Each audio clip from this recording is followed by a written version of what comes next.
To all of the participants who already be in this room, welcome to the Faculty of Public Health Universitas Indonesia Science Festival 2017.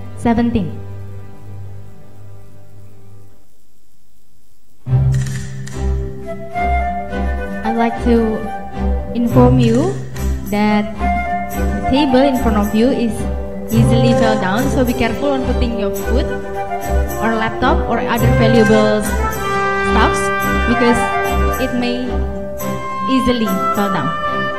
Thank you.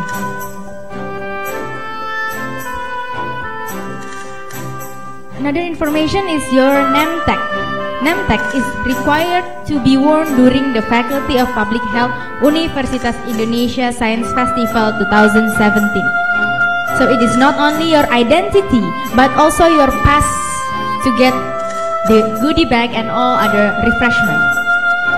Losing the name tag will cause you to be charged for 2 first day in 18 and 19 September for 100,000 rupiah, and for the last day 20 September 50,000 rupiah. So be careful with your name tag. For participants who bring SPPD, please submit your SPPD at the information desk in lobby A. So for those who haven't submit your SPPD, you can submit your SPPD on the information desk lobby A.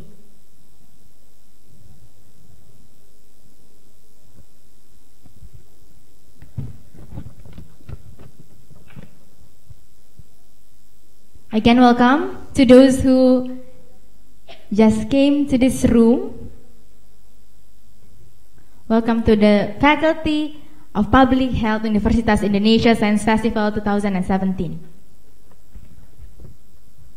So on your name tag, there will also be a sticker.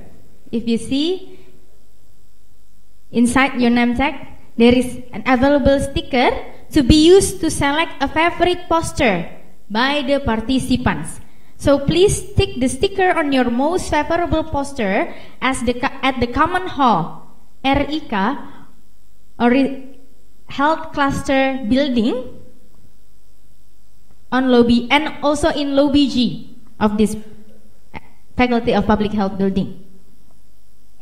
So if you can see again on your name tag, you can see a sticker. Please choose your favorable poster later on lobby G, lobby G, or in RIK,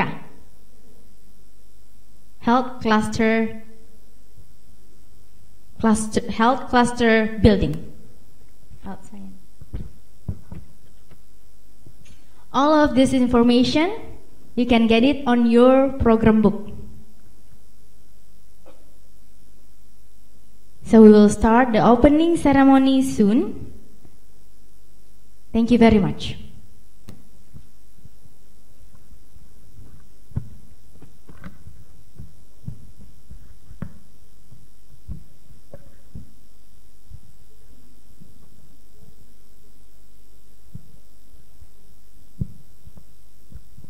I would also like to inform that do not leave your valuable belonging without any supervision. So, like handphone, laptop, please bring it with you everywhere you go. If you have any question about this event, you can also ask the information desk in lobby A. Thank you very much. We'll see you soon in opening ceremony.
So to all the participants, on your goodie bag, you can find out the Faculty of Public Health Universitas Indonesia Science Festival 2017 program book, and block note, a pen, and also a sponsor merchandise.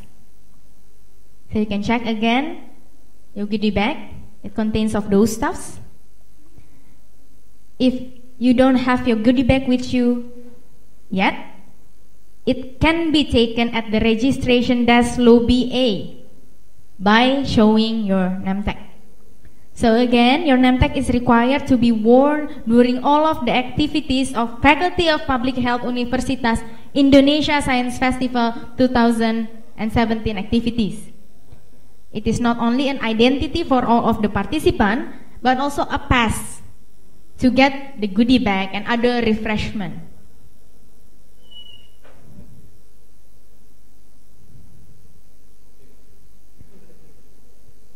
You can see all of the important information on your program book. Thank you very much.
Also, greetings of honor to our honorable guest today, Prof. Sudianto Kamso, Dr. Kemal, Prof. Wiku, Prof.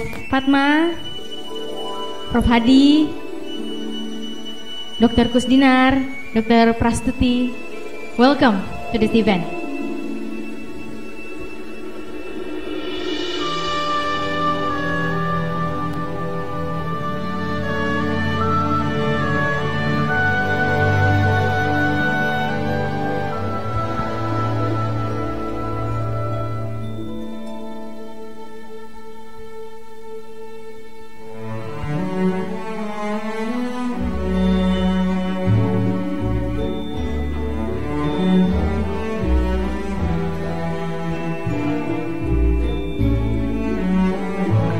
Also to all of the participants who just has arrived to this room, welcome to the Faculty of Public Health Universitas Indonesia Science Festival 2017. Thank you very much for coming.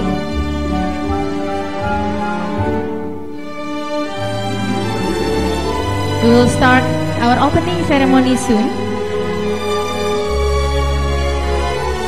Our event will be held 3 days consecutively, starting from today.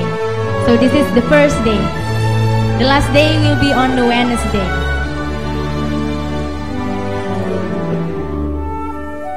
There's also an information about your name tag. Name tag is required to be worn during the Faculty of Public Health Universitas Indonesia Science Festival 2017. It is not only your identity but also your pass to get the goodie bag and other refreshments.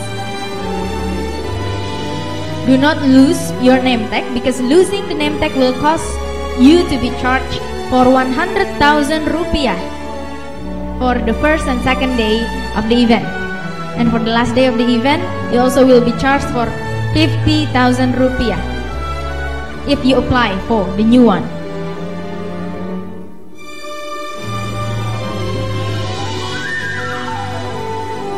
Every day each participant will get 2 snack boxes for morning and afternoon snacks and 1 lunch box.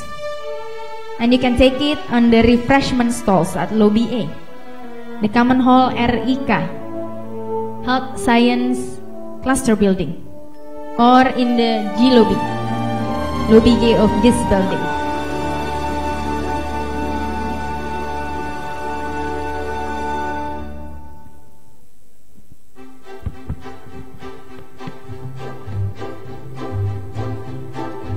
Another important information that participants will have stickers in their name tag. So inside your name tag you can find stickers which can be used to select your favorite poster at the Common Hall of RIK, the Health Science Cluster Building, or you can choose your favorable poster in the Lobby G.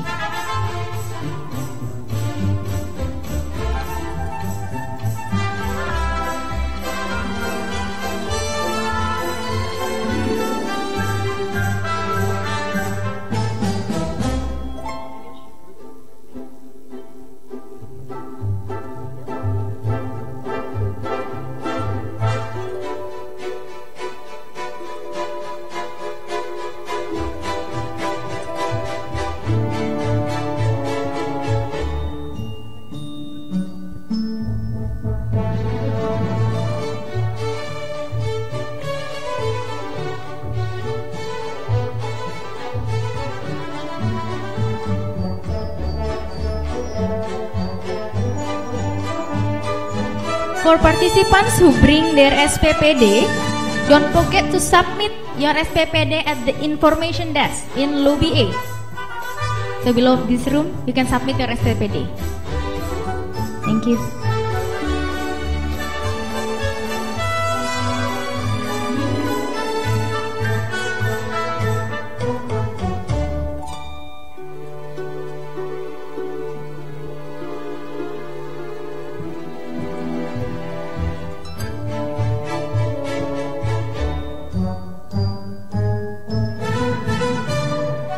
Also to Professor Bruce Maycock from Curtin University, Australia. Welcome to this room.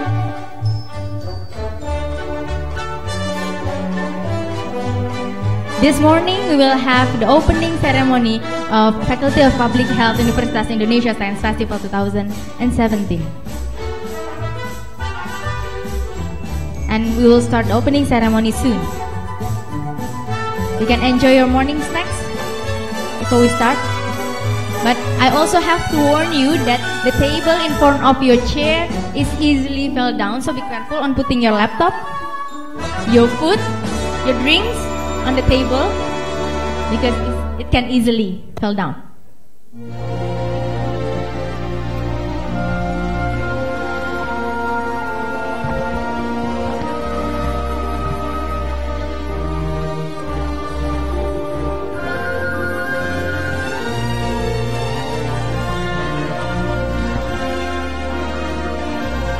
Should you feel unwell during the Faculty of Public Health Universitas Indonesia Science Festival 2017, please contact your nearest committee of this event to go to our Health Selfie Center at the Logistic Room, Building A, Room A101.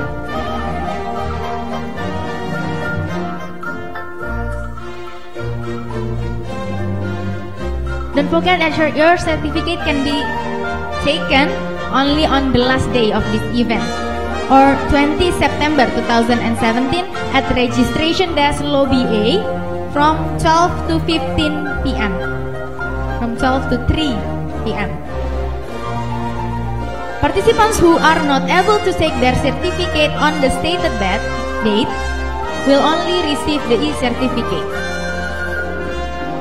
So prepare your time on 20 September, because you can only take your certificate at that time.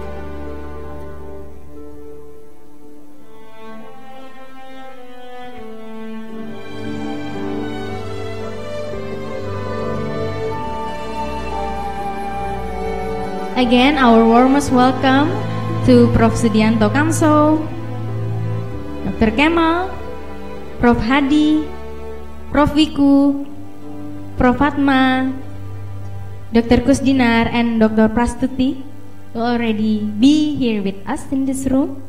Welcome.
kepada para peserta yang duduk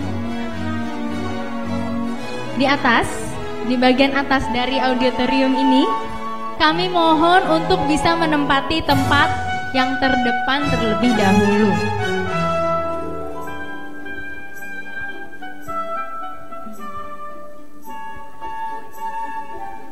Sekali lagi kepada para peserta yang baru hadir, kami mohon untuk bisa menempati tempat yang terdepan terlebih dahulu. For all of the participants who just arrived in this room, please choose the available seat in the front row first. Untuk yang duduk di belakang, dimohon untuk bisa menempati tempat di tengah dan di depan. Terima kasih.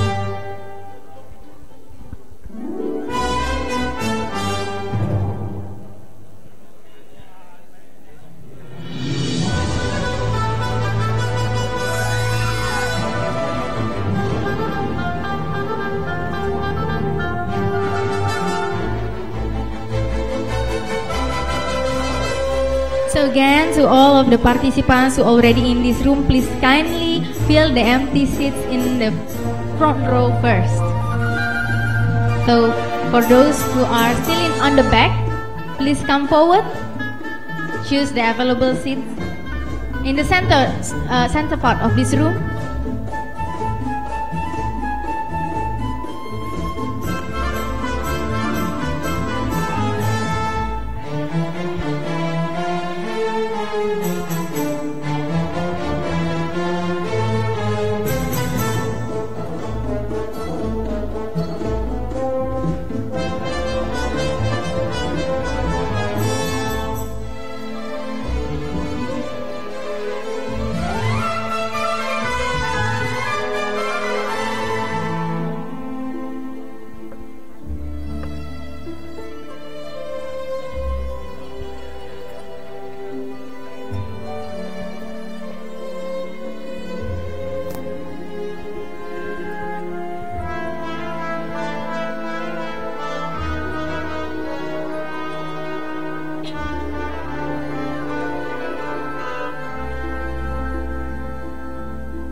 Sekali lagi untuk yang duduk di pinggir mungkin bisa menempati tempat di tengah depan terlebih dahulu.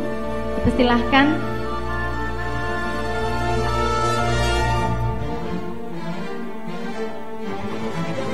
Untuk yang duduk di belakang mungkin bisa maju ke depan, menempati tempat yang masih kosong di depan.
once again, welcome to this room.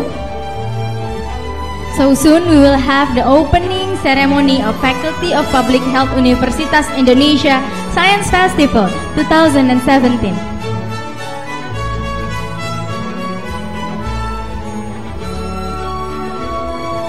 This Faculty of Public Health Universitas Indonesia Science Festival 2017 will be held 3 days consecutively starting from today. So today is our first day, and our last day will be on Wednesday, 20 September.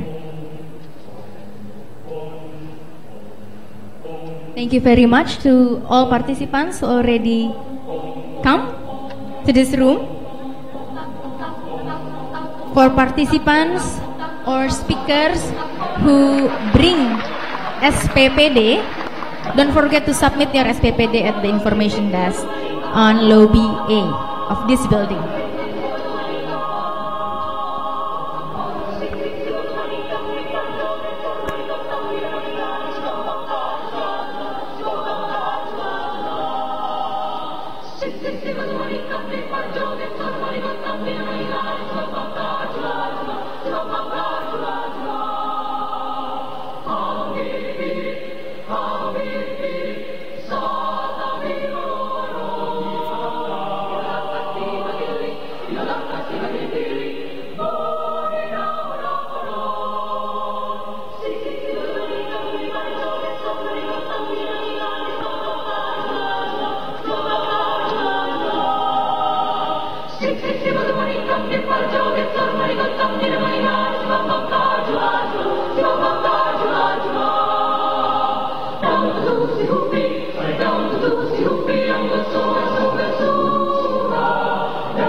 Ladies and gentlemen, we will start our opening ceremony soon, so please to go back to your seat.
Safety induction will be conducted by Occupational Health and Safety Community, Faculty of Public Health, Universitas Indonesia.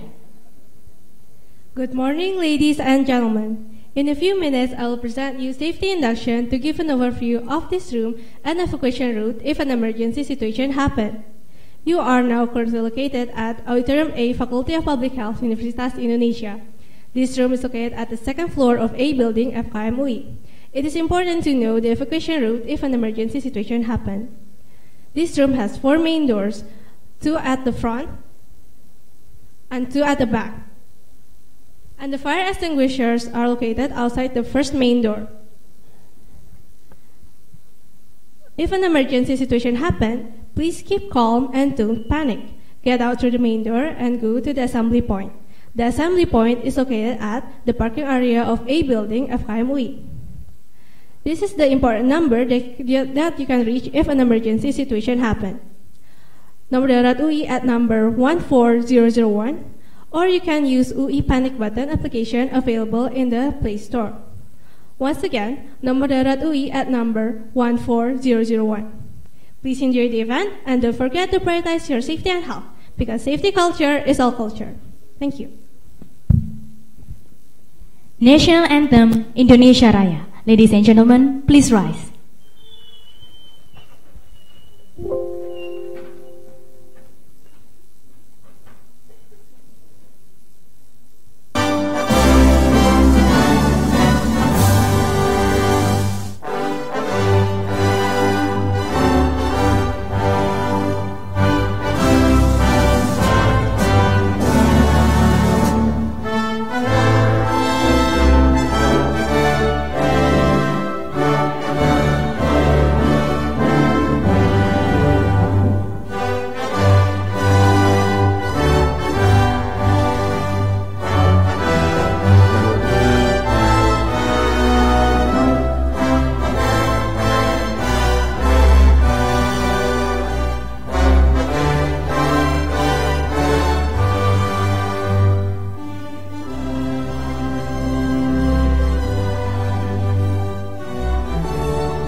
You may go back to your seat.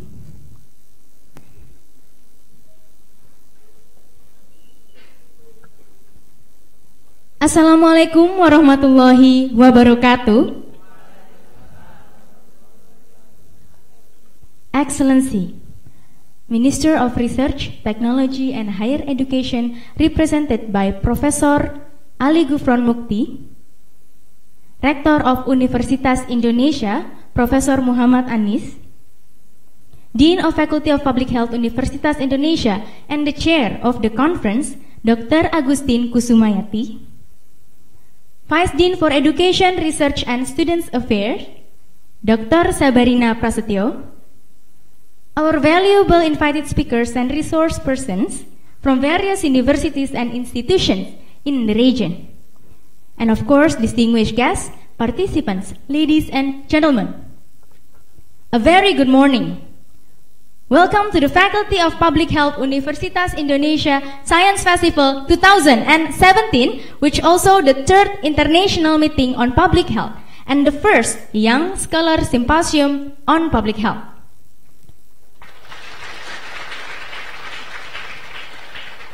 I, Sela Sepsiani, am very glad to have the honorable opportunity to be the master of ceremony in today's activity. We wish today's event will run smoothly, and we hope all of us can get all of the benefits and knowledge through this event. Amin. As a start, we would like to invite the Chief of the Organizing Committee of Faculty of Public Health Universitas Indonesia Science Festival 2017, Dr. Mika Savitri, to give her report of this event. With an honor, the stage is yours, Dr. Mika.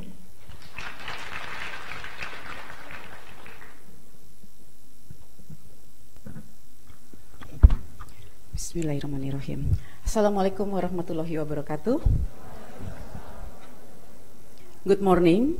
The Minister of Research, Technology and Higher Education, Republic of Indonesia, represented by Professor Ali Gufron, the Director General of Resources for Science, Technology and Higher Education, Rector of Universitas Indonesia, Professor Muhammad Anis, the Dean, who is also the Science Festival Chief, Dr. Agustin Kusumayati, and the Vice Dean, Dr. Sabarina, our valuable speakers, professor, colleagues, and participants, students, and our honorable guests. I feel very warm inside to have you here gathered in our auditorium, and delighted to say welcome to Faculty of Public Health Universitas Indonesia Science Festival 2017. A festival where students, lecturers, and professionals meet to share, learn, acknowledge, and seek solutions for challenges in public health. Our Science Festival today comprises 2 international conferences, the 3rd International Meeting of Public Health for Postgraduate Students, and the first Young Scholars Symposium of Public Health for undergraduate students. These conferences are designed to encourage students of all degrees to participate and contribute their ideas concerning SDGs. Carrying public health as an art and science to achieve SDGs as the theme of the festival, we just had 2 workshops yesterday and more programs to come. For the next 3 days, there will be 3 plenary sessions, 12 symposia, 30 classes of oral presentation, 140 poster presentation from 25 speakers and 400 participants. We also have 76 photos, 60 posters, and 10 videos for the competition, as we also hold art performance, photography, and video competition and exhibition. We are so proud of that. For us, this is not the numbers that matters, but building an awareness of the importance to achieve SDGs, goals to our student who is also our future leaders. My gratitude goes to all speakers, participants, colleagues who are enthusiastic to give their best to the festival. As the Chief of the Organizing Committee, I would also acknowledge my high appreciation to the Rector of the Universitas Indonesia, the Deanship, our lecturers, students, and co-organizer, our sponsor, and also the members of Scientific and Organizing Committee. Thank you so much for your marvelous support and hard work. And finally, have a blessed festival. Enjoy and thank you. Thank you very much, Dr. Mika. And now, we would also like to invite the Dean of Faculty of Public Health Universitas Indonesia and also the Chair of the conference, Dr. Agustin Kusumayati, to give her welcoming remarks. Stage is yours, Dr. Agustin.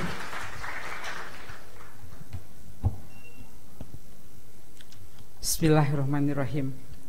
Respected Minister of Research, Technology and Higher Education, the Republic of Indonesia, in this occasion is represented by Professor Ali Gufron, the Director General of Resources for Science and Technology, respected Rector of Universitas Indonesia, Professor Muhammad Anis, respected Deans and Vice Deans of the faculties in Universitas Indonesia, honorable speakers and resource persons from various reputable universities and institutions, my dear professors and lecturers from the Faculty of Public Health Universitas Indonesia, distinguished delegations from universities in Asia, Australia, America, and Europe, participants of the conference, ladies and gentlemen, a very good morning. Assalamualaikum warahmatullahi wabarakatuh. First of all, let's be grateful to our God Almighty, Allah Subhanahu wa Ta'ala, for His blessings to us. So in this beautiful warm morning, we can gather here in a healthy and wealthy condition. I'm delighted to welcome all of you to our lovely campus to enjoy our 2017 Faculty of Public Health Universitas Indonesia Science Festival. As the chairperson of the organizing committee has just reported, this festival consists of 2 events, the 3rd International Meeting of Public Health and the 1st Young Scholar Symposium on Public Health. One of the strategic missions of the Universitas Indonesia is to build and improve the culture and quality of research activities of the academia in order to discover creative and innovative solutions of various problems faced by our country as well as by the people in regional and neighboring countries. As part of a global civil society, we have the responsibility to participate in building the peace, health, and wellness of our global community. These conferences are carried out to provide opportunities for scientists and professionals from various universities and countries to meet and share their knowledge and experiences.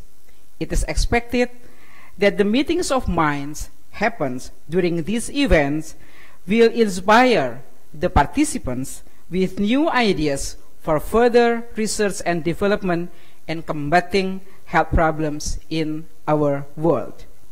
Distinguished guests, ladies and gentlemen, public health is defined as a combination of science and art, knowledge and skill, ethics and morality that mean to improve the health status and prolong the life of all people through organized collective efforts to prevent diseases and fulfill all health needs by empowering communities to live healthy life.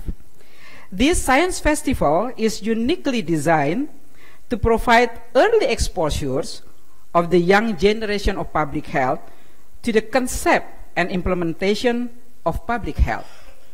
This event provides huge opportunity to the students to meet prominent public health experts from the global world so that they can learn how public health as a science is developed multidisciplinary. They will also recognize how public health is applied by professionals with various backgrounds to solve health problems, and its various determinants include what we call as beyond health determinants. When most of international scientific conferences are participated by experts and senior professionals, the participants of this conference are mostly students, both undergraduate and postgraduate students. To attract the participation of undergraduate students, we attract this scientific event in a cheerful festival manner. The photo, poster, and short movie competition will give us the touch of the art of public health. We expect that the science festival will develop a broad open mind and an inclusive attitude of the participants. Distinguished guests, ladies and gentlemen, this event will only be happen by the support of many people and many institutions. Let me acknowledge those all valuable contributions. I deeply thank all prominent experts for the kind support and participation to this science festival. In this occasion, let me introduce our international resource persons. I will invite my dear colleagues to raise and greet the participants by alphabetical order. Ladies and gentlemen, please welcome Professor Bruce Maycock from the School of Public Health, Curtin University, Australia. Professor Bruce, he is also the Secretary General of the Asia Pacific Academic Consortium of Public Health.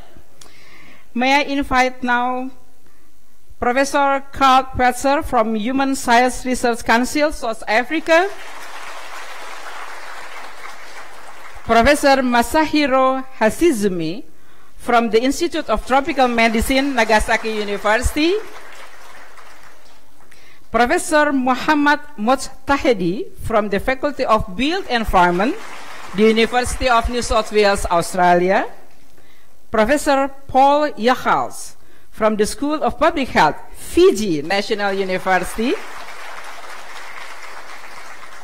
Professor Peter Wu Shou Chang from the Asian Health Literacy Association,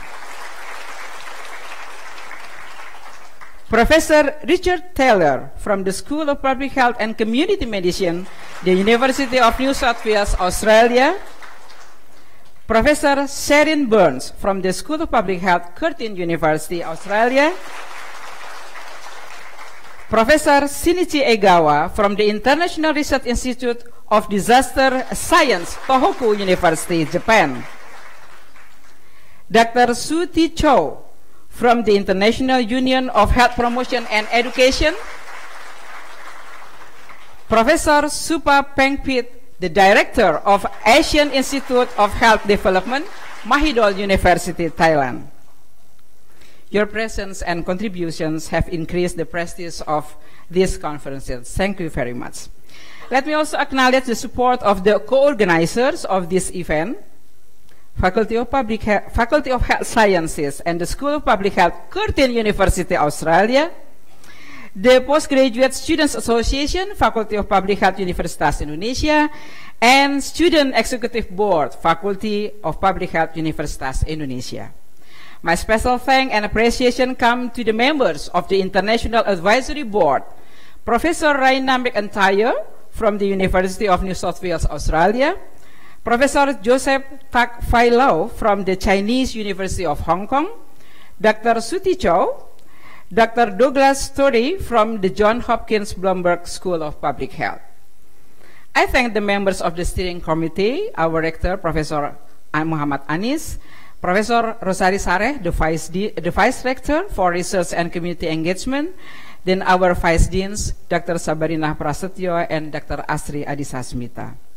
My deep thanks come to Professor Sudianto Kamso. Will you please raise Professor Sudianto Kamso, the chairperson of the scientific committee, and all the members of the scientific committee who have designed this conference as an exciting one. Last but not least, I dearly thank the leaders of the organizing committee, Dr. Mika Safitri, Mr. Sutiawan, Master of Science, Ms. Kartika Anggun Dimastio, Master of Public Health, Mr. Wahyu Kurnia, Master of Public Health. My great appreciation comes to all the members of the organizing committee, which consists of lecturers, students, as well as administration staff of the Faculty of Public Health, Universitas Indonesia. Thank you so much for your unconditional hard work to make this 2017 Science Festival a memorable one. May all of you always be honored with abundant blessings from our God Almighty, Allah Subhanahu wa Ta'ala. Ladies and gentlemen, let me now invite Professor Muhammad Anis, Director of the Universitas Indonesia, to deliver his opening speech and formally open this 2017 Faculty of Public Health, Universitas Indonesia Science Festival. Please enjoy our festival and may have a fruitful scientific events. Thank you. Assalamualaikum warahmatullahi wabarakatuh.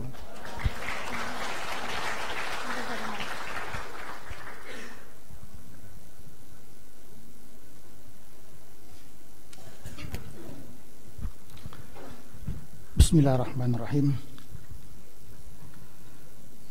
Honorable Director General of Resources for Science and Technology, Republic of Indonesia, Professor Ali Gufron Mukti, Honorable Chairperson of Academic Senate, Professor Sudarto Ronald Mojo, and former Chairperson of Academic Senate Universitas Indonesia, Professor Sudianto Kamso, and Honorable Dean of Faculty of Public Health Universitas Indonesia, Vice Deans, and the prominent speakers in this event, and also our distinguished participants, students, ladies and gentlemen. Assalamualaikum warahmatullahi wabarakatuh. A very good morning to all of us. On behalf of Universitas Indonesia's community, we welcome you all at the 3rd International Meeting of Public Health and also the first Young Scholar Symposium of Public Health in our Green Campus, Universitas Indonesia. This is a joint international conference between Faculty of Public Health, University of Indonesia, and School of Public Health, Curtin University, Australia. Public health irrefutably has a central place in Sustainable Development Goals, or SDGs, since it mentions strong commitments to reduce preventable maternal and child death and the epidemics of communicable and non-communicable disease, strengthen health systems capacity, and achieve universal health coverage, or UHC, as well as several targets under other goals which are also directly or indirectly linked to the health goals. So for this year event, we took a theme, Public Health as Art and Science to achieve SDGs, in order to integrate the thoughts and ideas from researchers, academicians, students, as long as experts and governments around the world to accelerate the SDGs achievement. In this event, we are fortunate to be able to listen directly from high competent keynote speakers. Thank you to our speakers who has been introduced by the Dean of the Faculty of Public Health, University of Indonesia, that will share their experience to all of us in this conference. This conference will also be a good platform to share and publish researchers and build national and international collaboration among researchers and academicians. Congratulations for all presenters and participants. Hopefully we could get many valuable insights and inputs from this conference. Thank you for all the committee from Faculty of Public Health, University of Indonesia for conducting this event. Hopefully will sustain in upcoming years. We wish you all have a good stay in our campus. With Bismillahirrahmanirrahim, I declare this conference commenced. Thank you very much. Assalamualaikum warahmatullahi wabarakatuh. Prof. Anis, with honor we invite you to open symbolically our event for these 3 days by hitting the gong 3 times.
to sing to help me cope with anything. If you see the wonder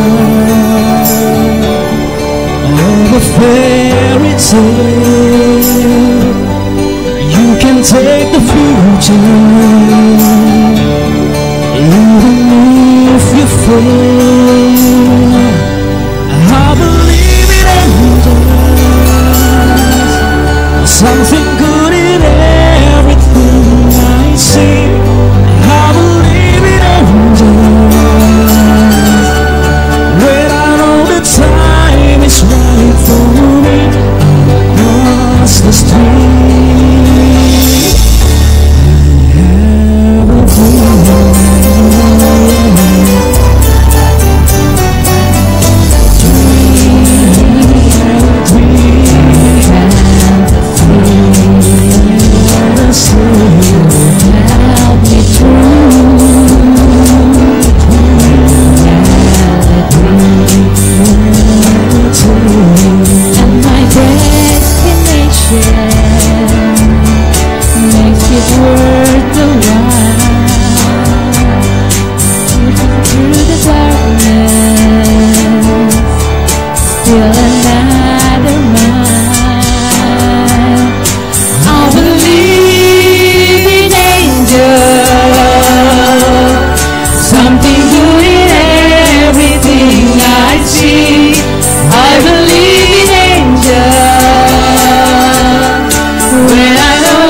By the musical performance from Wahyu Septiono and Matilda Sophia Christina.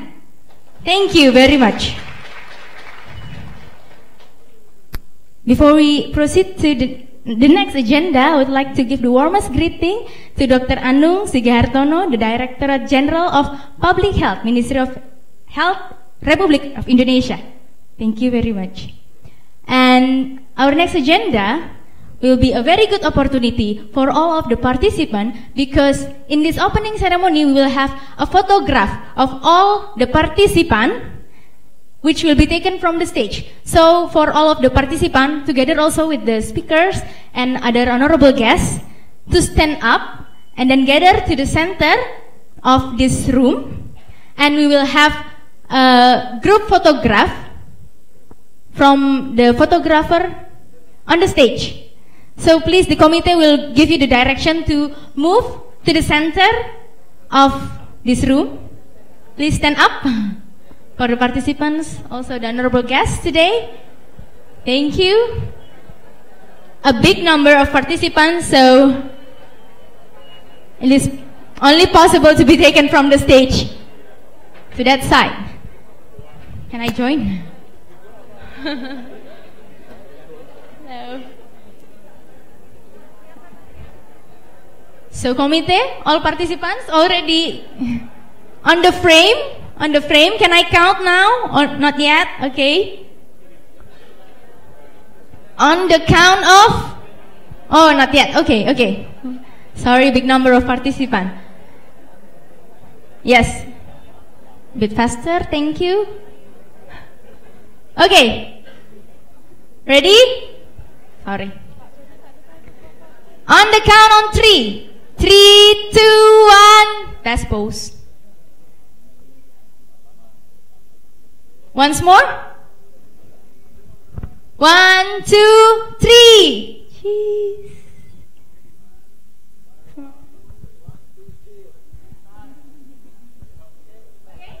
Okay, thank you very much. Oh, freestyle. I'm sorry. Once more, freestyle. Freestyle. once more. Boomerang style. Okay, freestyle. 3, 2, 1. Thank you very much. You may go back to your seat. We will proceed to our next agenda.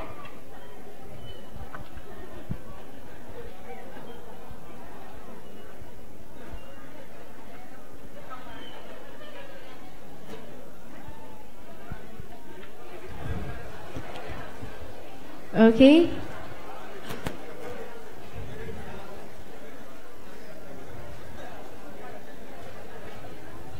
You may go back to your seat. Thank you.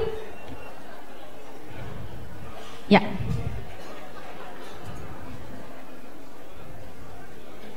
Ladies and gentlemen, today we are very honored to have the presence of representative of Minister of Research, Technology and Higher Education, Republic of Indonesia. It will be an honor to invite Professor Ali Gufron Mukti to deliver his keynote speech. So, Prof. Ali, time is yours.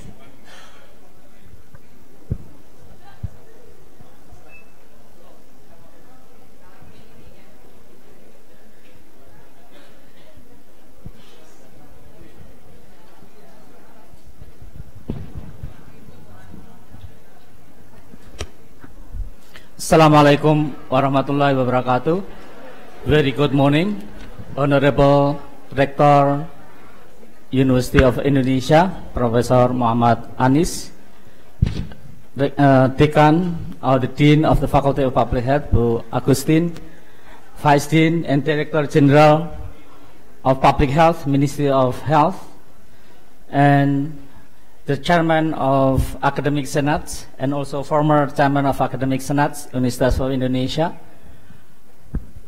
Vice Deans, Vice Rectors, and all the honorable and respected speakers from various countries, all the professors who are attending this very important meeting.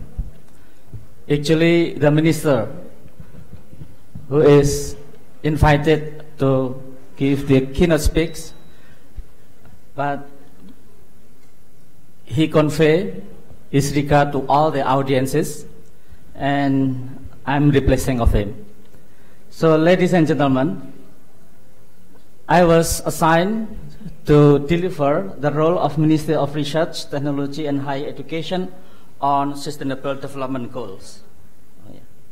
Ladies and gentlemen, in the year 2015, actually, 3 countries that time, Indonesia, which was represented by Bapak Susilo Bambang Yudhoyono, and also the UK Prime Minister, and one of the president in country of Africa, who was signed as the co-chair to develop Sustainable Development Goals draft. And then in the year 2015, actually, the world present a historic and unprecedented opportunity to bring countries and citizens of the world together to decide and embark on a new path to improve the lives of people everywhere. This decision determined the global course of action to end poverty, promote prosperity and well-being for all, to protect the environment and address climate change. And of course, now the Ministry of Research and Higher Education also trying to achieve and have the role how sustainable development goals can be achieved in Indonesia. Ladies and gentlemen, this is the Trisakti as our vision and mission of our current presidents. Actually, these three mission and vision, how we will, self-sufficient in economy, and also our behavior, especially in our culture. And this is the agenda. I'm so sorry it was written in Indonesia. And this actually also relates to the SDG.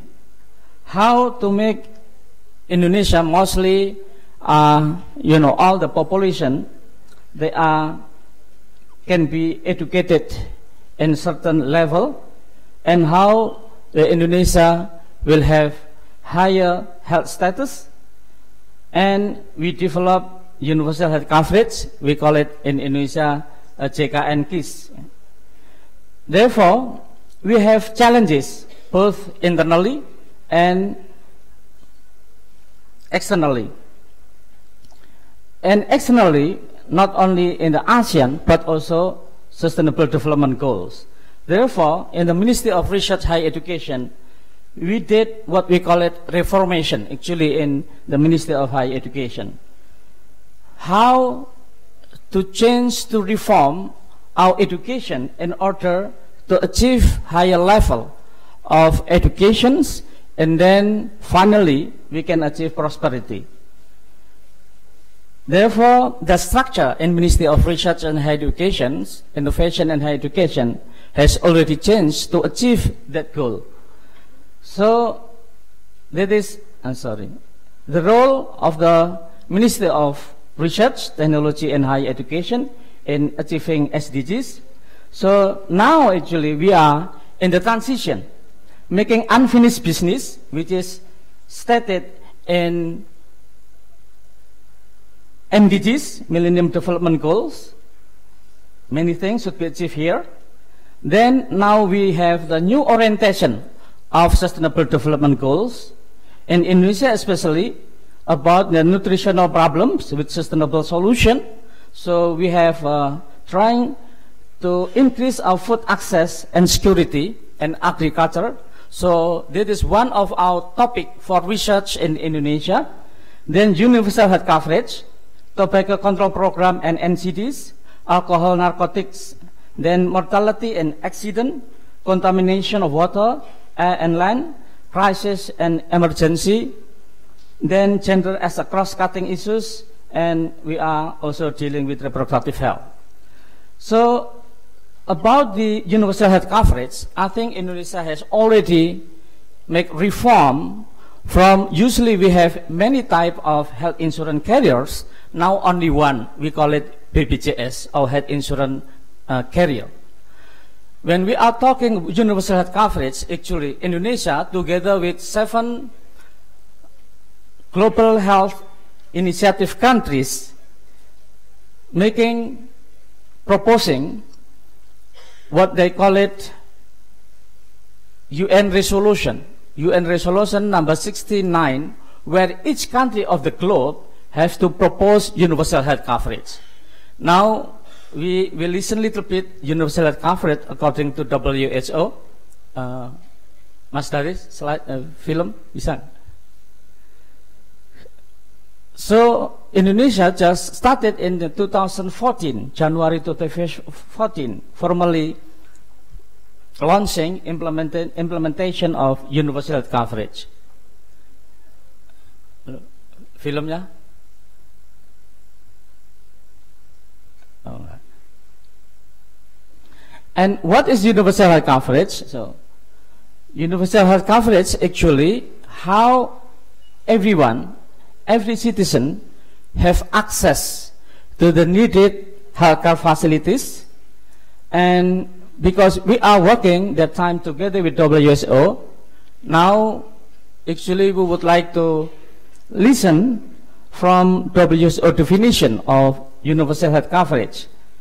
And of course, the public health university, especially University of Indonesia, have contribution in developing and making implementation of universal health coverage in Indonesia. And now already 181 million of people has been covered. It means maybe number 1 or number 2, the biggest health insurance in the globe. And again, I think we also, usually I'm waiting for the film. Bisa nggak? Kalau nggak kita lewati aja. So again, not only universal health coverage, we have many programs in order to achieve sustainable development goals. For example, in the Ministry of Higher Education, now not only education itself, but also research, and not only research, but we are trying to change the culture in the university. So how the role of university to change a culture of not only students, but also the lecturers and all the academicians, how they are aware that health and public health is very important. Of course, when we know that there are 17 goals of Sustainable Development Goals, we will achieve, for example, eradication of poverty. So all of the research results in the university should be linked to the industry. Previously, our university research results only for publications. And now the ministry imposing and also encourage to link with the industry. And not only that, we have 12 vocational studies which they have to ready to increase the capacity and capability to increase the prosperity of our populations. Ladies and gentlemen, the Ministry of Research and Higher Education now have what they call it strategic planning program in the year 2015-2019. And all this strategic program relate to the Sustainable Development Goals. So for example, the strategic program is first how to increase the education approach. Many new approach now is implemented, and this relate to the education and educating people. I think, if not mistaken, Sustainable Development Goals number 4. And then also research. Research we have made reform. Previously, many researchers from the university, they are busy with the accountability, administration accountability, because every cent of the spending, they have to have accountability, make research, and have to, what is the receipt, how they're accountable. But now we already changed this based on the output product, meaning if researcher or lecturer in the university did research, no need to have accountability and responsibility on administrative things, but they only, for example, if the contract, the output is 2 international publication journals, so if they can publish 2 journals, then the administrative accountability is finished. Then the auditors no need to work on, so they have to believe now finished. This is many things we already achieved that. And this is again, in the year 2030, we hope 5P, people, planet, peace and prosperity and partnership will be achieved by our strategic planning. So again, our strategic planning in the 2015-2019 and SDG, for example, educating people. There is SDG number 4 and SDG number 17 for the partnership prosperity, so agent of education. Then agent of research. We are doing many things related to the research which should link to the industry. And not only this one, so now the university, like University of Indonesia and Public Health Faculty, they have to, have role to change and act as the agent of culture and knowledge, technology transfer, and also, again, culture development. How to change the culture? Previously, for example, the culture of writing. So now we push to write a journal. And not only writing journal, how the innovation can be linked to the industry and then can be mass production and can increase the prosperity of the population of Indonesia. So all the SDGs goals already here, all in the, what we call it, the target of our strategic planning. Then agent of economic development.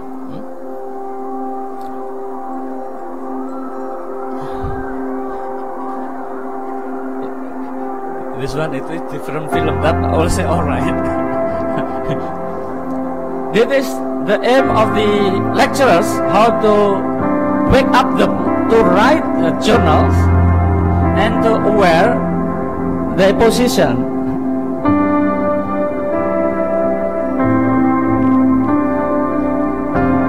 Makna dan peran profesi dosen tidak pernah berubah dalam konteks waktu.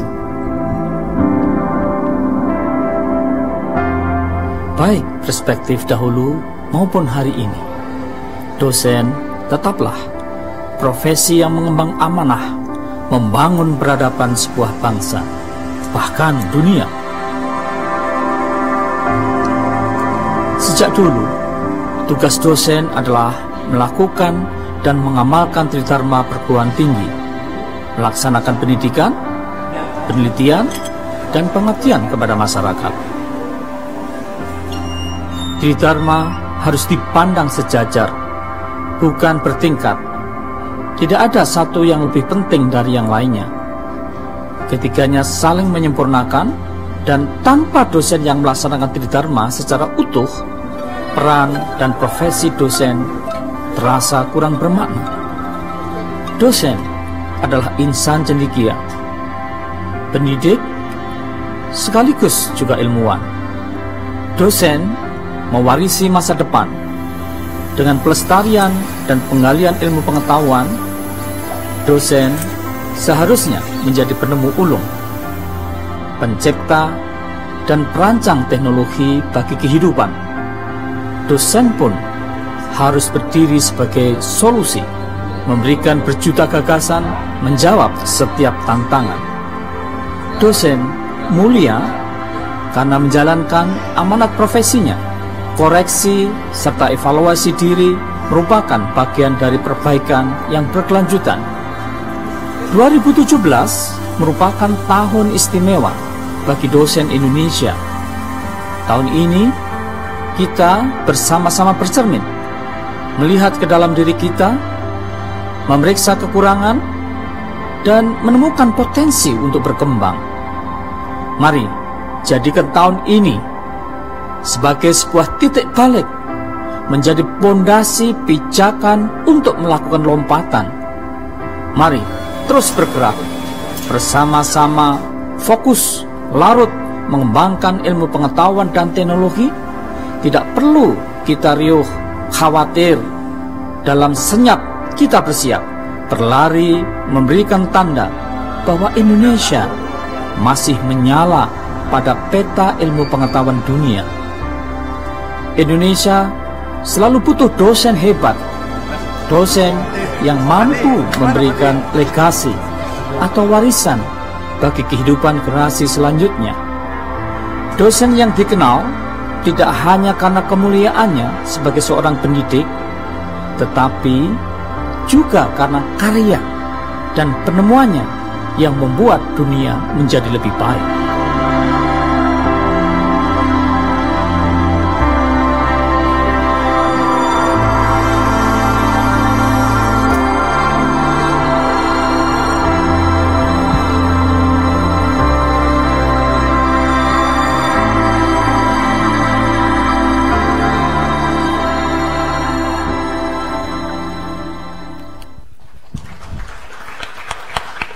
Sorry, actually there is different film, but because maybe they have technical problems. But anyhow, that is also how actually the role of lecturers, professors, to achieve the sustainable development goals. They are not only giving a teaching,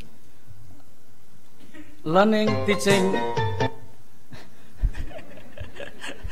process, but also doing innovation, research, innovation, and linkage to the industry to increase the prosperity and equity also for the population of Indonesia.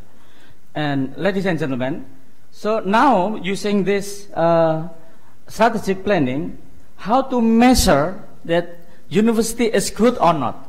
And we are appreciate that actually University of Indonesia is very good because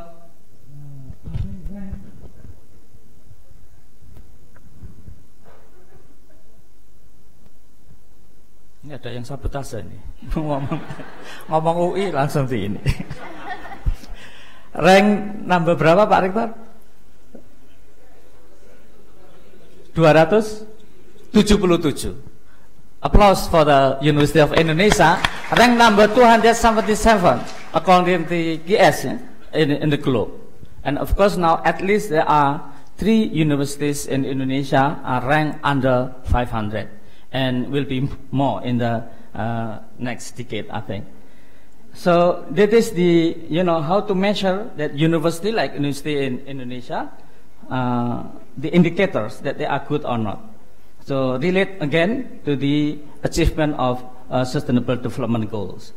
So this all the goals already, again, not only in the strategic planning of Ministry of Research, Technology and Higher Education, also we share actually to the university and the role of the lecturers, because in Indonesia actually previously very few lecturers who write the international journals. So therefore when Richard Hampton, the chief editor of Lancet, came to Indonesia around 2016, he was surprised, and also I also surprised why he is surprised. And he said like this: when we are talking about scientific medicine, Indonesia is underrepresented. Why? Because few things, actually many things, and too much to share to the world from Indonesia actually. But that is only few, underrepresented. Therefore, Minister of Research and Higher Education, we issued very important ministerial decree where the professor and lecturers, at least Lektor Kepala, they have to write international publication. What happened? Many professors are worried, and some, including PTNBH UI, tapi senatnya, mohon maaf, senat, menulis untuk mempertanyakan kebijakan ini. And then the result is very good actually.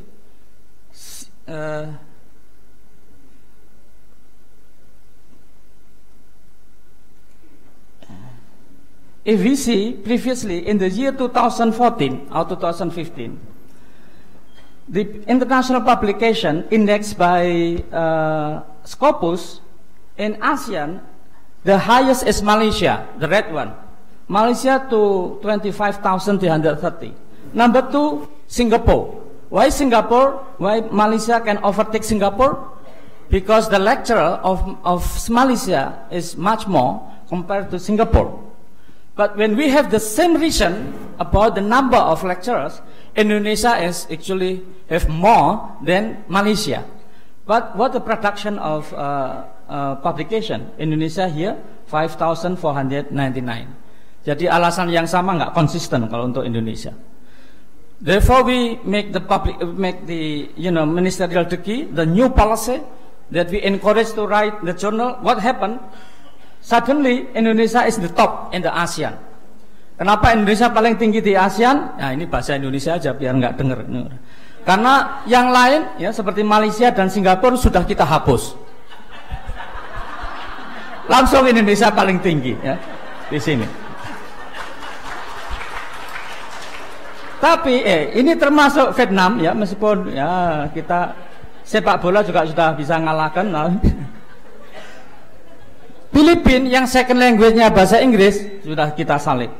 Dan dengan kebijakan itu apa yang terjadi tadi? Yang terjadi adalah kita lihat Indonesia pertambahan jurnalnya paling tinggi tidak hanya di ASEAN sebetulnya. Ini di ASEAN, termasuk di dunia. Kita sekarang yang diindeks oleh DOAJ, Open Access Journal, Indonesia is number 3. You see, UK I think number 2, Brazil number 2 or number 3, and then US below that. So it is the after reformation of our regulation.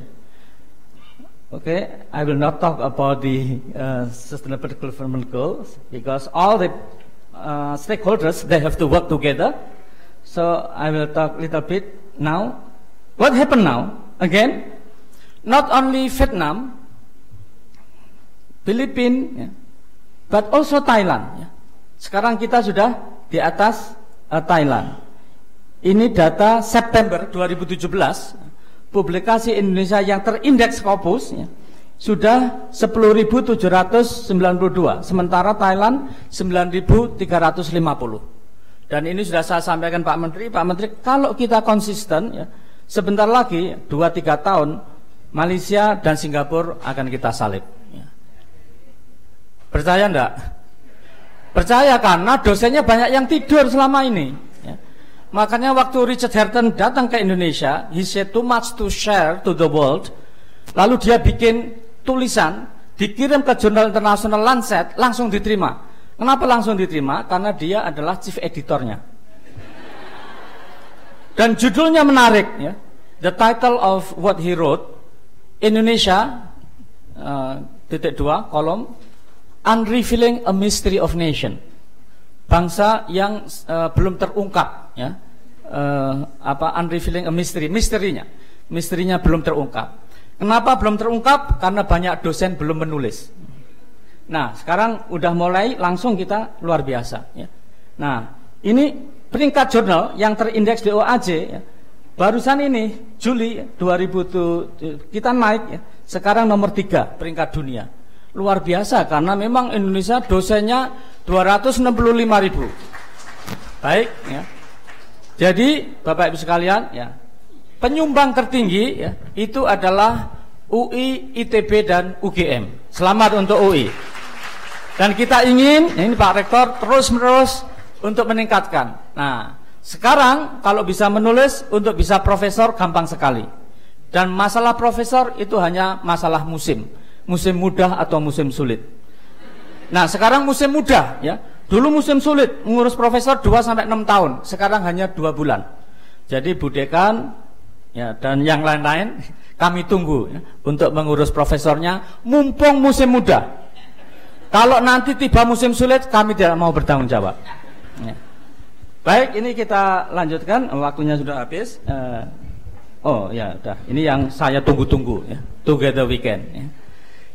Actually, we still have many things, but in short, Minister of Research, Technology and Higher Education have really concerned how the role of our ministries and all universities in Indonesia, they are working together to achieve a global commitment like Sustainable Development Goals.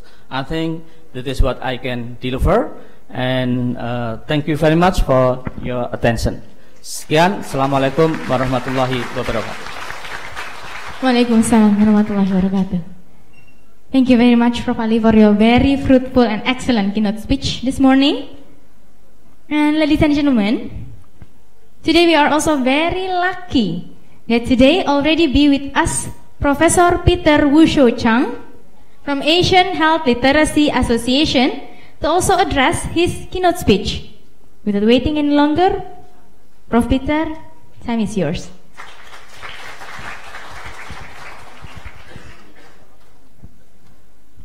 Selamat pagi. Good morning, very good friends.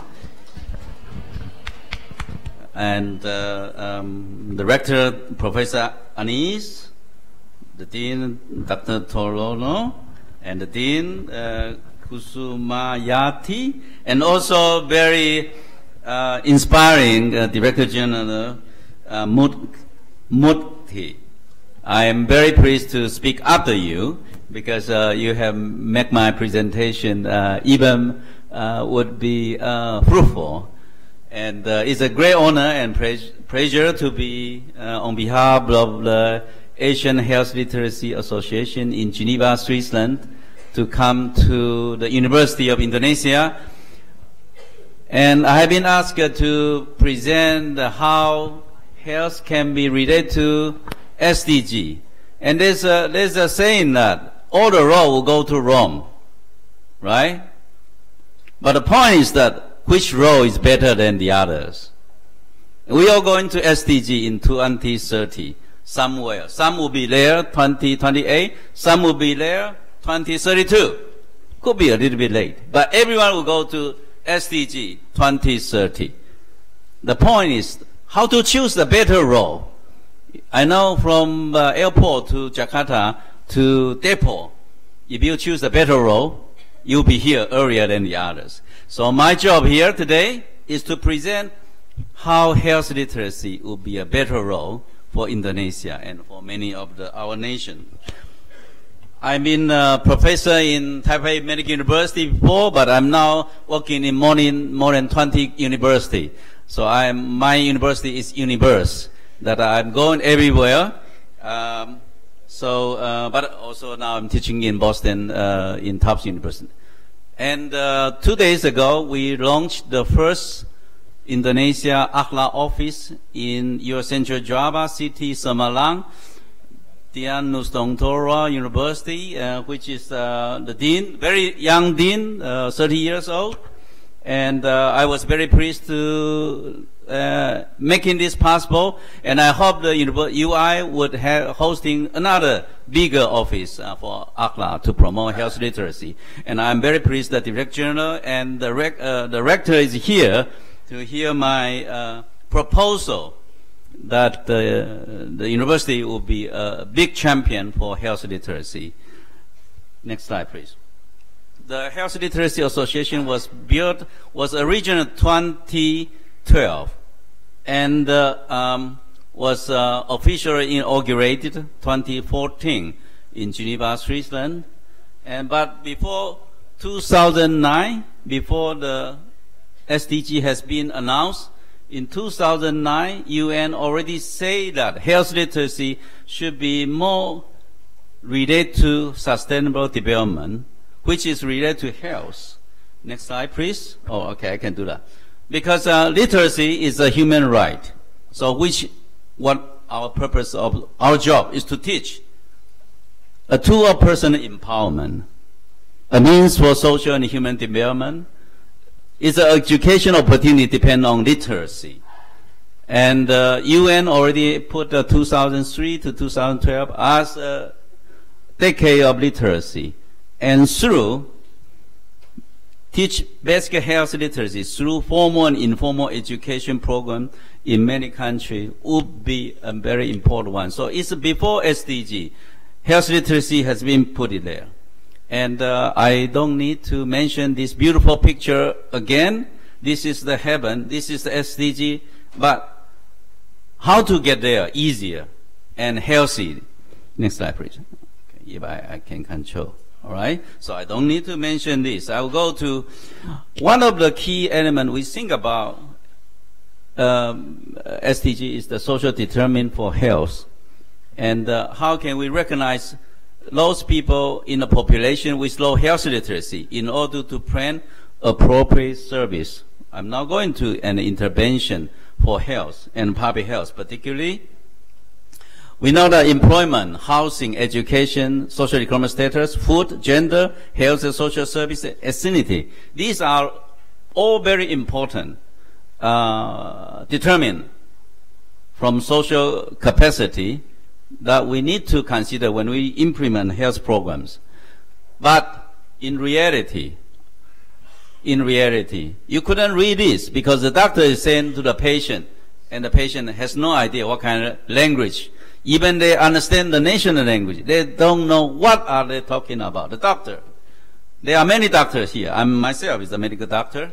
And in the state, United States, and actually it happened in many other countries, that he said, doctor, I want to choose how am I to be treated. And he said, are you just ill because you are deluded? There's no way to tell you what did you get. That is most of the cases. And now we know there's a big division between the doctors, the medical care provider, and the patient. They are being putting far and far away, and I have a mechanican, and there are many other countries in the village and community that doctor or healthcare provider are having big distrust on the healthcare providers. This is the very simple engineer. I know you are very good in this, that we have a patient, they're seeking healthcare service through social, industrial, medicine, pharmacies, and they should go together smoothly.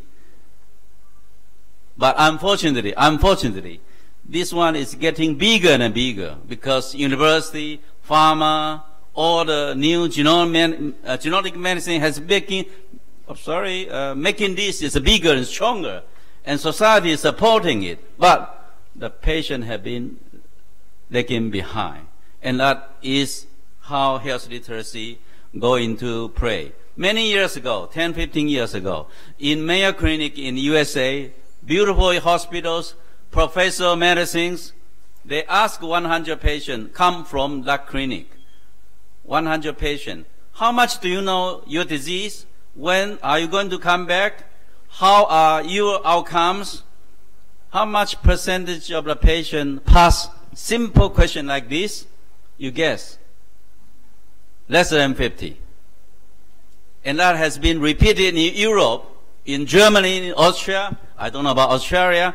It is repeated in Taiwan, in Korea, the same. Half of the patient come to the clinic. After that, they're paying all the service, and they don't know what did they get. What's the language? They didn't use the right language? No, these are professions.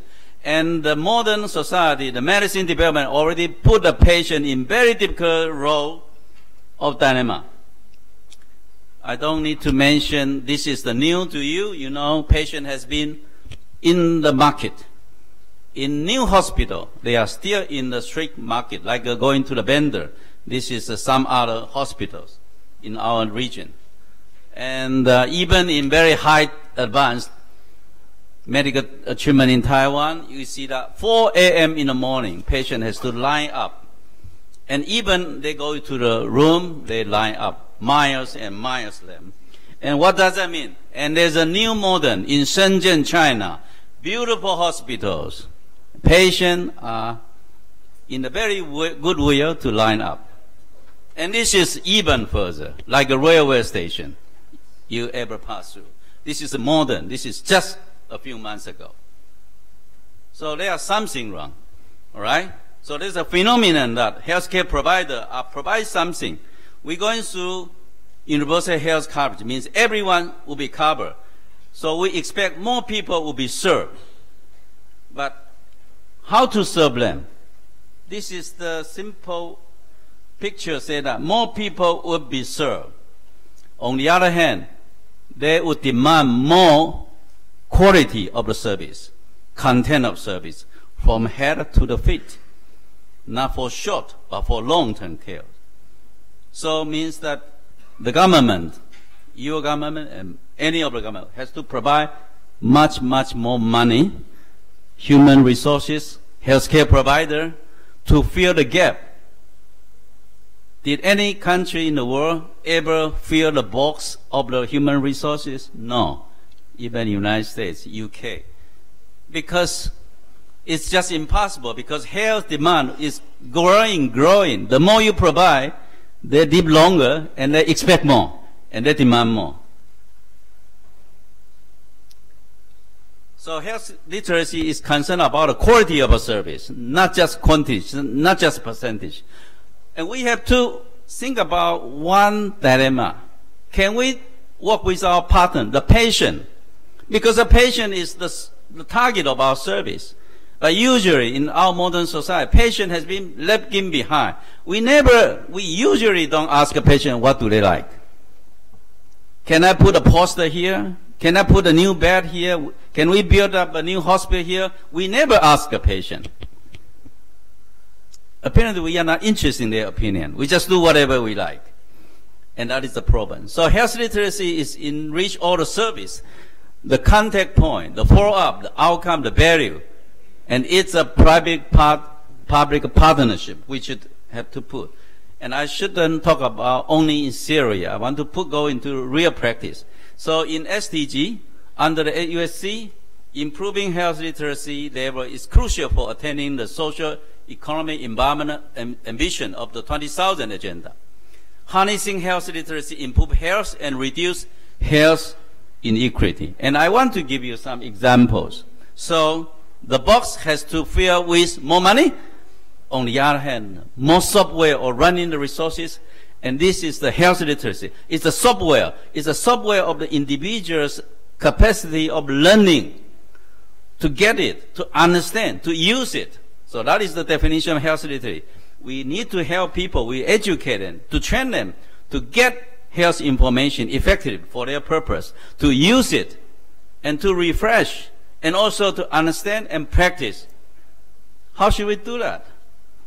So from literacy, it's actually coming from education, medical literacy in the hospital, health literacy, and which is the origin of our idea to promote health literacy throughout the region. That so I have to tell you a little bit. 2012, I was in the university.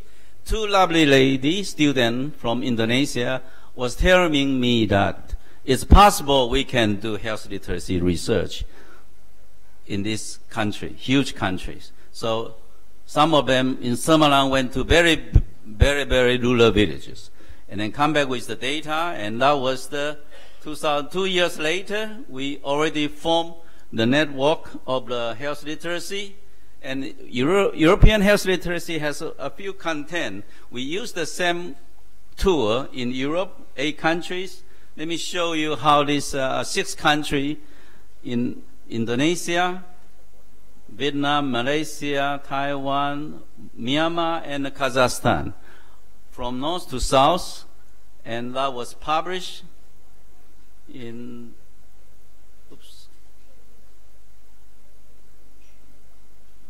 all right. Okay, that was, if you like, we published the 6 country comparison about health literacy in the public, in the journal Epidemiology, very high ending. So let me show you how Indonesia look like. This is all Asian, and this is Europe.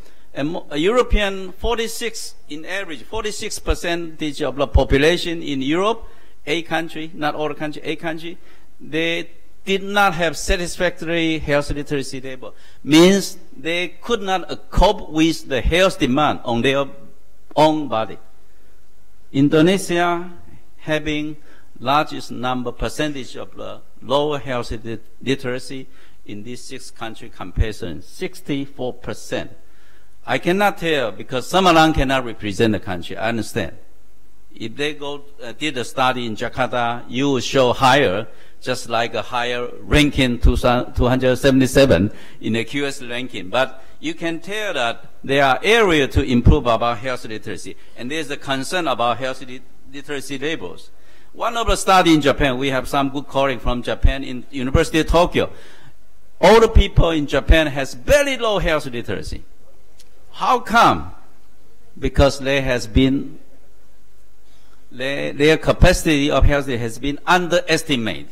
Means they didn't use their health information. They just follow instruction of the medical doctor. That causes the problem. So now we have better tool. We have a very short form, 12 questions. You use the 12 questions in your language. You can, in 10 minutes, survey whoever, student, old people, about their healthy levels.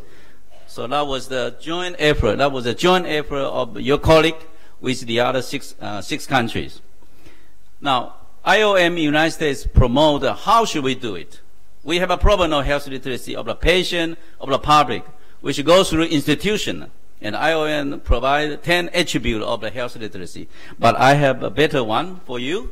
That is also how we teach the public health student and medical student nursing, that how to use slow speaking, simple language, encourage question, improving the communication between the healthcare provider and the recipient.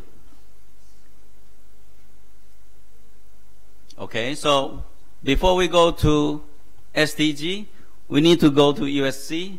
USC is not just a number, it's the content of a health service, it's the percentage or the quality of the understanding about the health individual demand that would help them.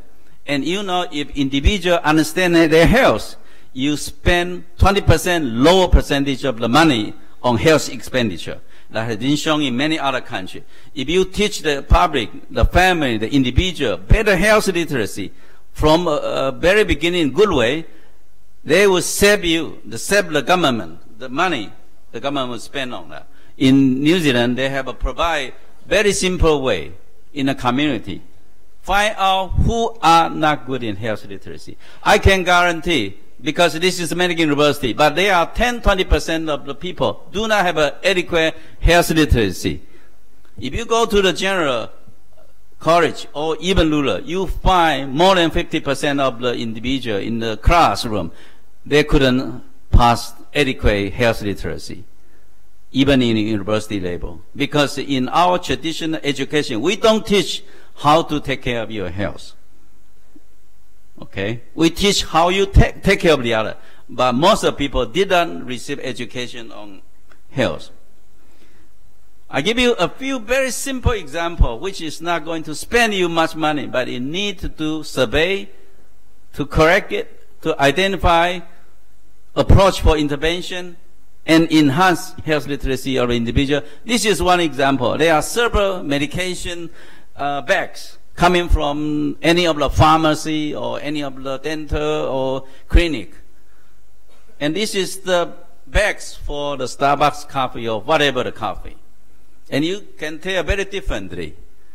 The upper three cases is very boring, simple color. Have you ever seen any medication bag with color and beautiful carton and the introduction? No. Because the hospital, even very big hospital, they never consider the bag is so important for the individual to be involved in that communication. But our customer in the Starbucks or any other cafe, they are willing to provide whatever they could. So we know that patients don't keep the bags. They throw away. They don't use it. Many of the medication have been underutilized because it's not fun. It's not enriching. We have to change it. This is another example. Eye test, right? Without good vision, a brilliant student will fail the exam. So we need to give students, since young, eye test. But many hospitals with very high professional medical, 10-20 years education, still doing this eye test, which has been identified 150 years ago.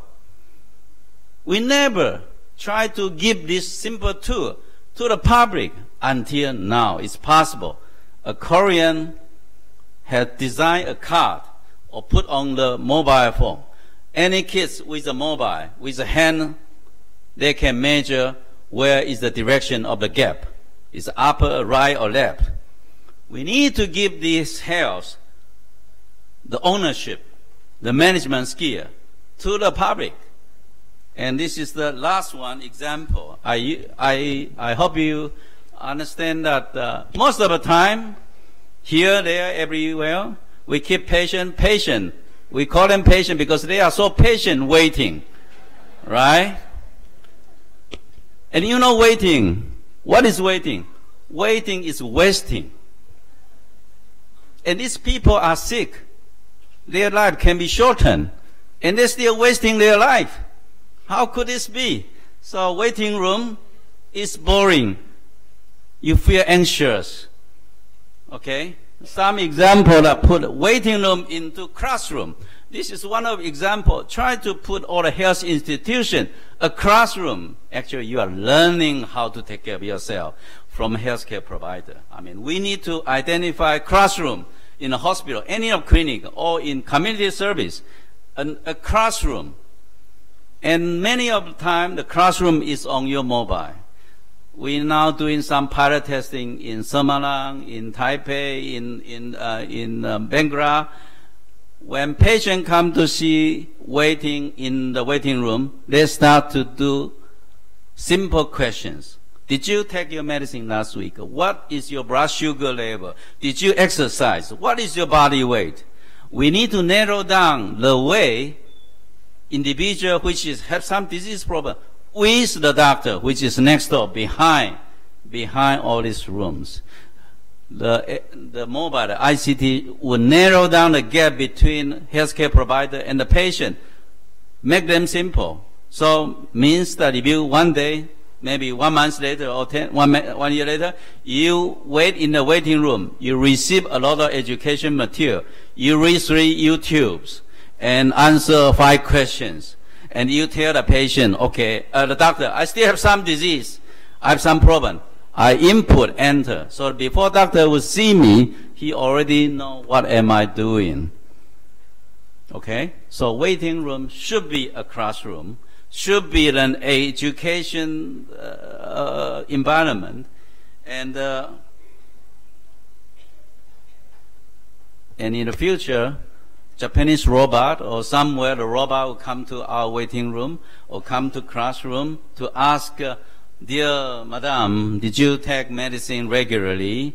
And we have to make it fun. We have to entertain. And if you find this robot is very interesting, you can rent 1 month back home when you are taking new rehab programs. And lastly, oops, last slide, right? So we are very happy to having health literacy in your nation program. In Thailand, in Malaysia, in Taiwan, I know in Bengra also, they have a national program. So I beg the DG to give us some take-home message. And I also offer some take-home message for you. Put health literacy in your research education program, because it's going to save your Ministry of Health and the Ministry of Finance 20% of the expenditure, which should be used much better. And health literacy is a right of individual, and they have to be taught in the beginning by the mom and the father in the family, and go through their life. And so when your life expectancy going from 70 to 80 to 85, we need a lot of more education tool for the individual, that they have been equipped with good health literacy, and they protect themselves, they protect the family, and protect the society and the nation. And I thank you so much for being patient and understanding. Terima kasih. Thank you so much. Prof. Peter, I'm sorry, we invite you to come up to the stage, also together with Prof. Ali, because there will be a handing of token of appreciation for our 2 excellent keynote speakers this morning, which will be given by the Dean of Faculty of Public Health Universitas Indonesia, Dr. Agustin. And after this, there also will be a photo session.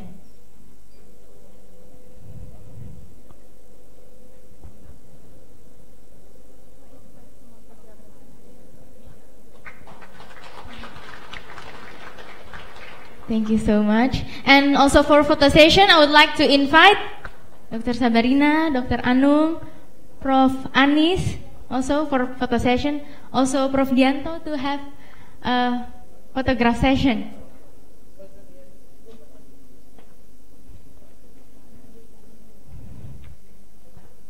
And also Dr. Mika.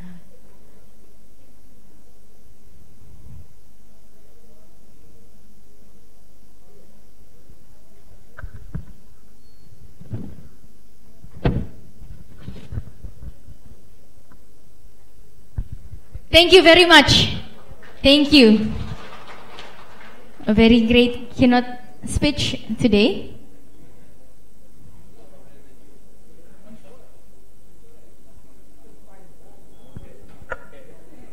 Thank you, Prof. Ali. Thank you, Prof. Peter. Yes.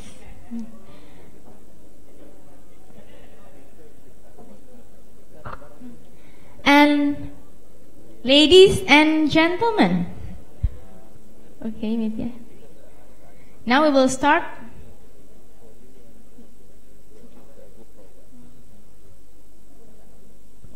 Thank you. Thank you. Okay, I'm sorry. Thank you very much.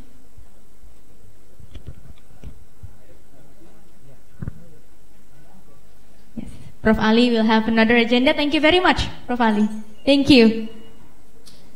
So now we will start our first plenary session with the topic Public Health and SDGs Challenges and Actions. This section will be moderated by Professor Sudianto Kamso. And before Prof. Sudianto lead this session, I will read his CV first. Currently, now Prof. Dianto is the Professor of Biostatistics Department, Faculty of Public Health, Universitas Indonesia. He gained his medical doctor in Faculty of Medicine, Universitas Indonesia, and also he got his bachelor and master degree in Faculty of Public Health, Universitas Indonesia, and doctor from Semerakfon. Field of expertise is the aging health, the non-communicable disease, tuberculosis, and multivariate analysis. Without waiting any longer, I invite Prof. Dianto to lead this session. Thank you. Time is yours, Prof. Dianto.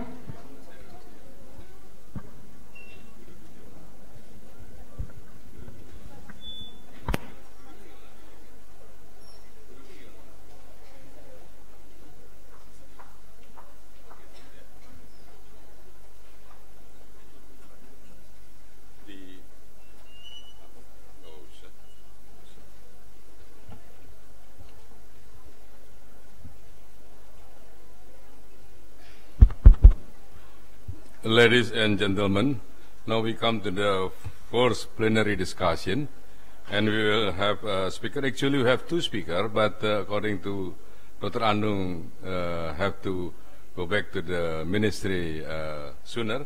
So Dr. Anung will be the first speaker, and Dr. Anung is alumni from University of Diponegoro for the medical faculty, and postgraduate is in Gajah Mada University, Jogja, and now his position is Director General for Public Health in the Ministry of Health. Dr. Anung, the time is yours. Around 20 to 30 minutes. No?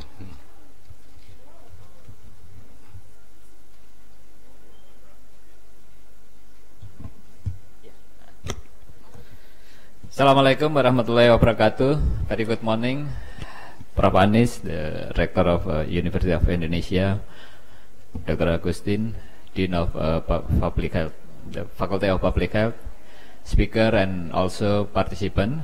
I would like to introduce in the short time, because I think some of our presentation is already presented by Prof. Ali Gufron. Our slide. So we are talking about the challenge and opportunity when we are talking about the public health and also the SDG.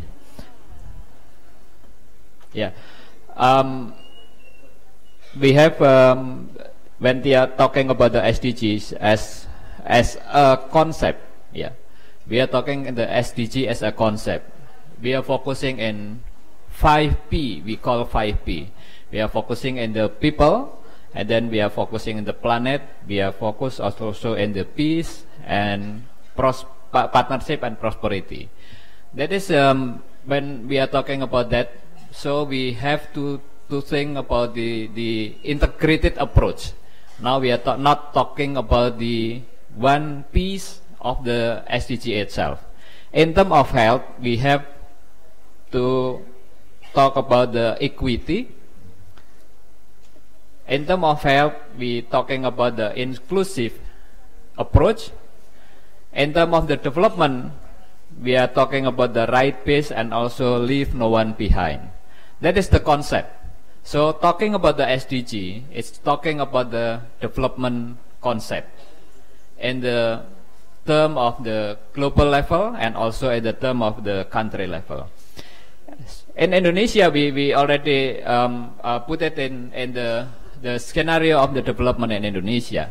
So we have 4 pillars from the SDG to implement it into the development goals in Indonesia, to implement it into the long-term development in Indonesia. So when we are talking about the health as a part of the social development, but we are not talking about the health itself, but we also talking about the economic development and also talking about the environmental development and the other inclusive and also mean of the implementation. As Professor Cheng also introduced us, that talking about the social determinant as a part of the concept of the social the development goals itself.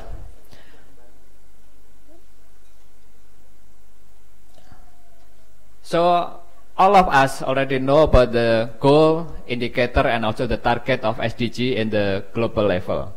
And when we are talking about that, so we are going to the health as a part of the goals of SDG.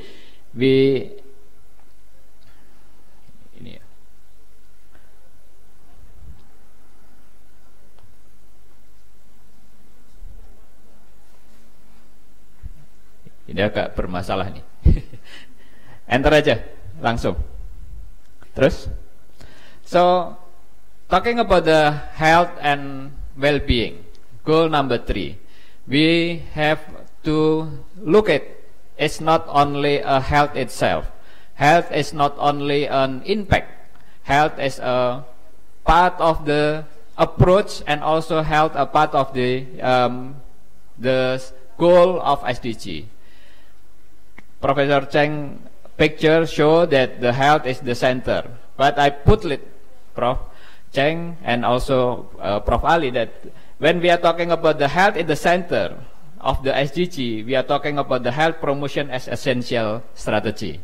Talking about the health promotion as essential, now we are understanding about the Shanghai Declaration last year, that the Shanghai Declaration pillars, when we are talking about the Shanghai Declaration in the health promotion, we are talking about the health literacy, governance, and also healthy cities as a part of the as the whole of the concept of the development itself. In terms of health, we have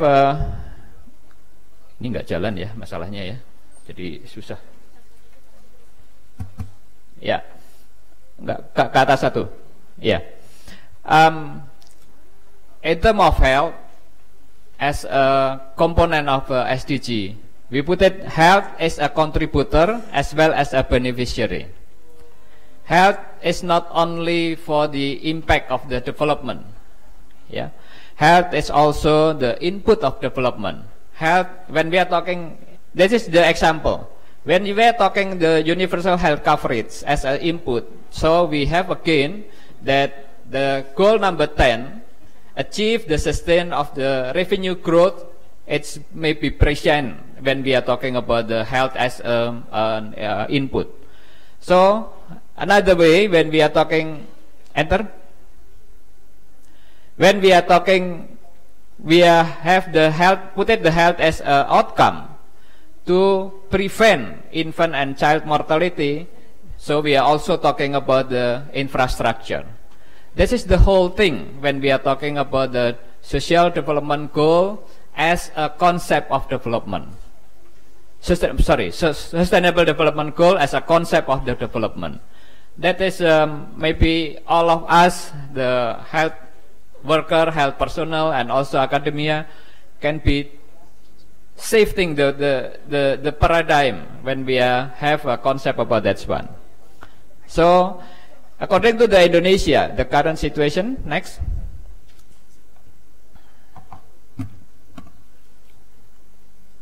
Sama juga, yeah.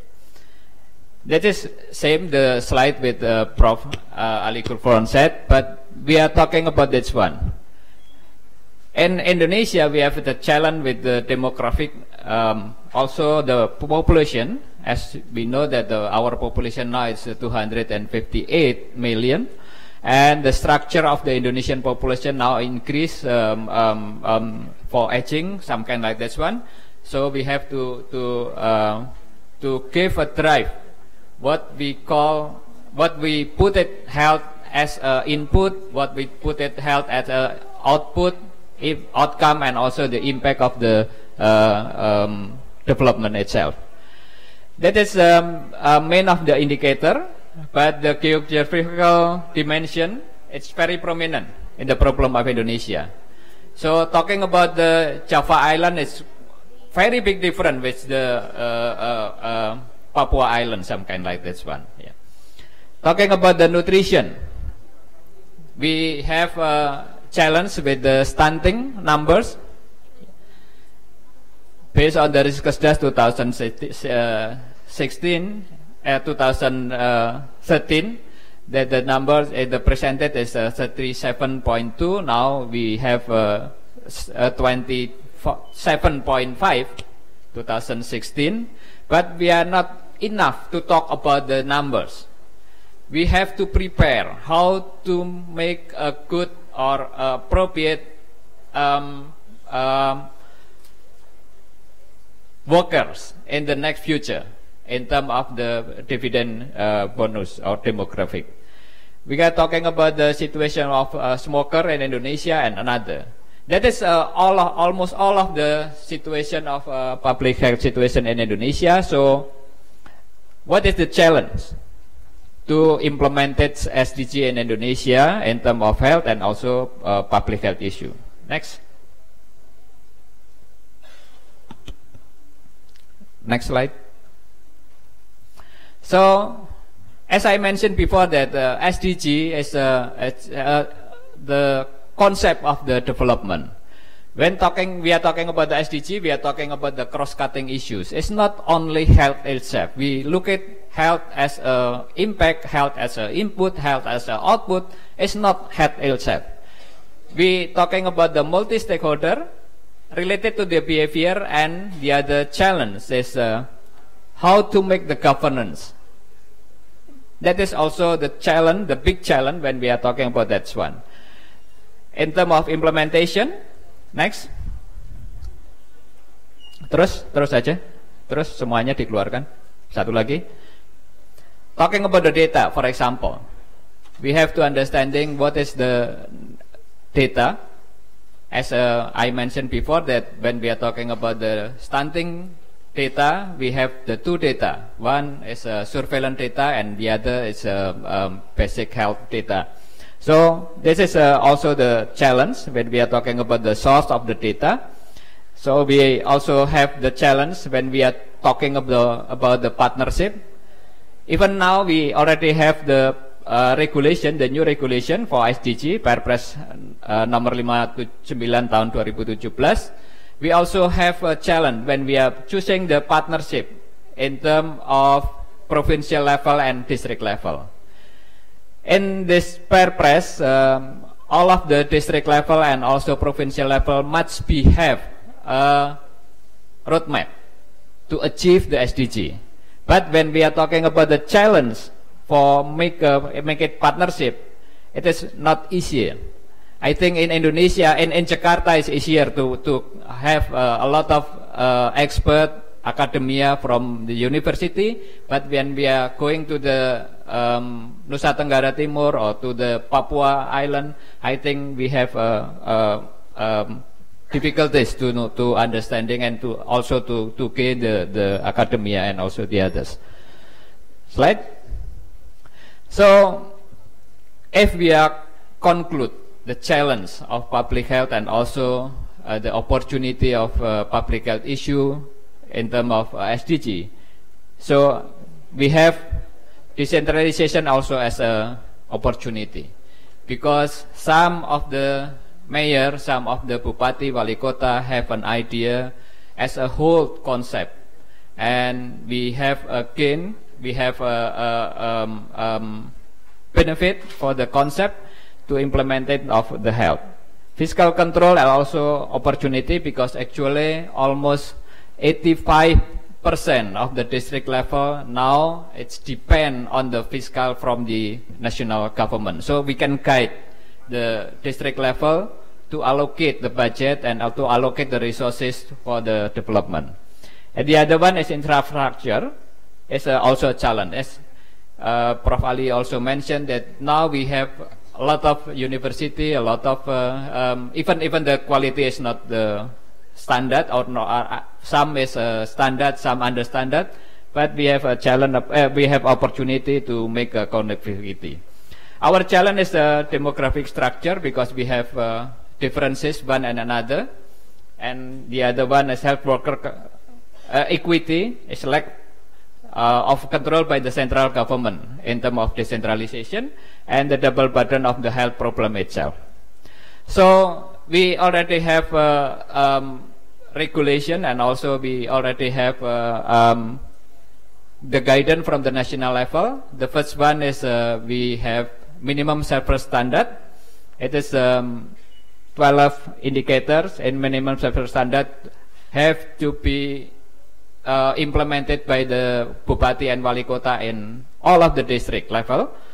The other one, we have the universal health coverage in terms of equity. As Prof. Ali said, that we have now, we already have a member more than 181 million, and now we also introduce the new approach of the health worker, we call family health approach. As the health worker is not only waiting in the puskesmas and also in the clinic, but they have to go to the household to educate the people, to educate the community and the family. And we have another one instrument as accreditation, as a part of the our policy. So in conclusion, Indonesia have strong commitment to implement SDG, including the health. Public health issue is the same issue into the SDG 3. There is various issues in that area, and health worker and all stakeholders should take a role to implement the SDG. The challenge is how to save the paradigm of our development. Our concept of development is not only health as an output, but be thinking also health as an input. And then we have also national standard is not one size fit all in the all region. So that's why I think academia and also all of us to be understanding, then to be have a local wisdom when we are implemented SDG into the development activities in district and also at the provincial level. Thank you so much for your attention, and I hope we have conclude this presentation. Thank you.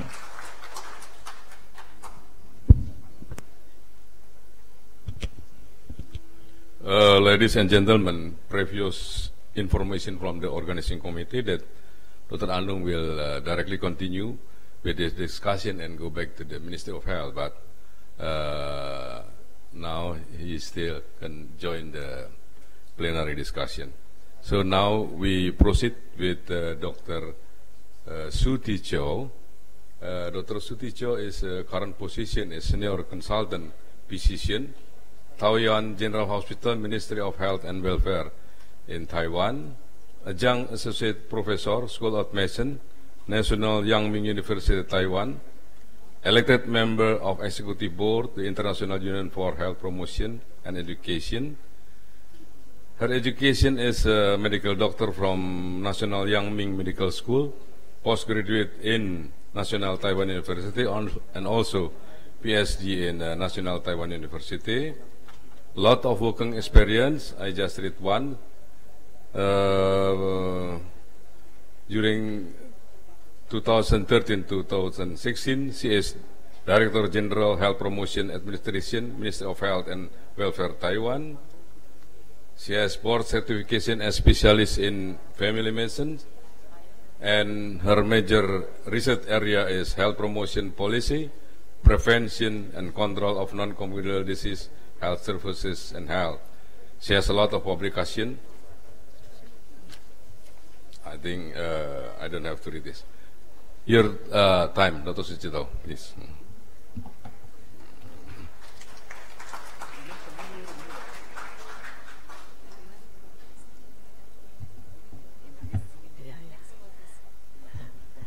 Thank you, Professor Suryando, for your kind introduction. Honorable Dean Augustine, Honorable Rector Muhammad, Director General Anong, dear speakers and dear colleagues, it is my greatest honor and pleasure to be in Indonesia again, to be in this beautiful country with nice people and diverse culture. I always enjoy being here. And today I'm going to follow Director General Anong on the topic of public health and SDGs, challenges and actions. I have been in a similar position in Taiwan for nearly 7 years. So in addition to talk about the global trend, I will also use the example in Taiwan regarding obesity control to see how we can apply the principles in Shanghai Declaration and also how we can engage other ministries in responding to the very ambitious SDG targets. Okay, so I will actually thank you, Director General Anong. You have paved the way for me so I can save some time. So I will briefly go through Agenda 2030 and SDGs and then how we can be more SDGs literate, and especially as DG Anong mentioned, the paradigm shift. I will call it paradigm transformation. Perhaps it's a bigger change than the paradigm shift. I will talk about the paradigm shift. And how do we get there? As I mentioned, I will use our example to see how can we achieve SDG 3 target and also at the same time create synergy between SDG 3 and other SDGs. And then I will give some recommendations regarding public health education and research and also the government, and to conclude with a few comments. Okay, and you have all known that as the Agenda 2030 has arrived, we want to transform our world. See, transform, not just to change. We are going to transform our world through actions for the 5 Ps: people, planet, prosperity, peace, and partnership, so that we will leave no one behind. And there are 17 target goals, 169 targets, and 232 global indicators. And it's very important that these goals are integrated and indivisible. So this paved the way for why we must transform our paradigm. We are no more working alone. We must work with other sectors. It's very important. Okay, and as Anong also mentioned that the health targets is not only in SDG 3. There are other SDGs with health-related indicators. And actually, UN has encouraged countries to be on board to report. And actually, Indonesia has been there.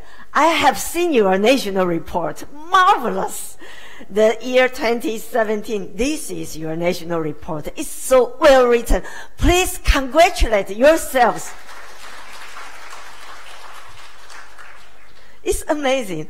And actually, Agenda 2030 is not only challenging for developing countries, it's challenging for also the developed countries, especially for climate action, for sustainable energy, for sustainable consumption and production, and for reducing inequality. So we must work together and share experiences. And you can see actually in recent years of the World Economic Forum, they discuss SDGs and they see that the work for health and the work for environment is the new momentum for new economy. So it's not just the obligations or the corporate social responsibility. No, it's the momentum for further development in economy. So it's not only to make economy less destructive, but also to make it more constructive. We must develop healthy industry. We must develop new technique to reduce environmental pollutions, for example. So it's the new drive, new products, and new competitive edge for economy. Okay, so it's time to transform public health paradigm. We need to look at the relationship between public health and SDGs. And again, as DG Anno mentioned, it's not only the other SDGs to help promote health. We are also help promote the achievements of other SDGs, and we must remember that. And okay, here is the SDG 3, and as compared to the Millennium Development Goals, you can see this is the first time that the prevention and control of non-communicable diseases, the mental well-being and the whole person well-being now is in the agenda of the global development. However, treating and preventing non-communicable diseases perhaps is not as we imagined before. See, actually, it's very complicated, and we do not have the antibiotics to use to prevent or treat non-communicable diseases. So what are the pills we can use? What are the weapons we can use for that? And recently, I saw this on LinkedIn. It said that the digital health is dead. People try to link health into the new economy, but they do not really understand how can we change human behavior. And they believe that by wearing the device and telling how many steps you have walked, you are going to walk more. But it doesn't work as much as we expect. Okay?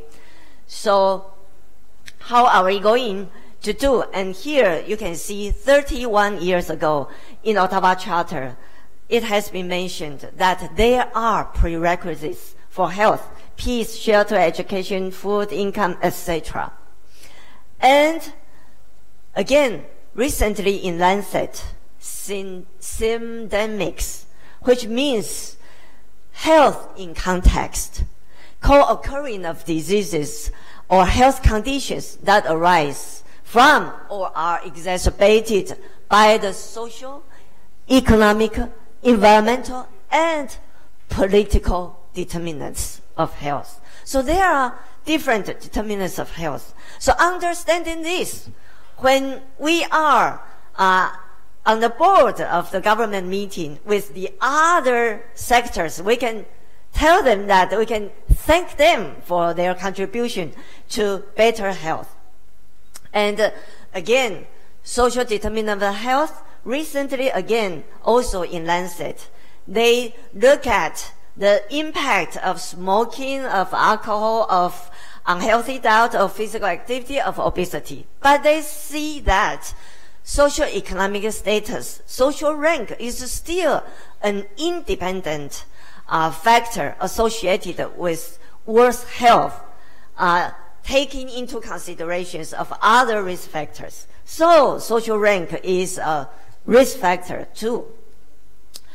And in Professor Marmot's review, he proposed the conceptual policy framework to close the gap, to reduce inequality. And you can see he already include education, working condition, healthy communities, etc. in his framework. And the environmental health, of course, is important. Lancet this year launched a new journal on planetary health. So, knowing this, we know that we must apply whole of government, whole of society approach, and we must create health-promoting environments. Not only health information or health literacy, we must create health-promoting environments. And also, we need to apply a health in all policies approach. And to thank all the other sectors, as I say, the other sectors promote health, but we promote their SDGs. We can also promote economy. We can also promote climate actions. So first, look at others' contribution to us. You can see all the SDGs can be located to certain prerequisites for health. And in Shanghai Declaration, of course, we will affirm that health is important. And actually, the UN Agenda 2030 established the duty for other ministries to work for health.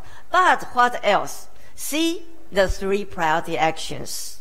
Number 1, good governance. We must apply the best capacity of the government to develop policies, legislations, regulations, taxations among unhealthy products. Good governance is important.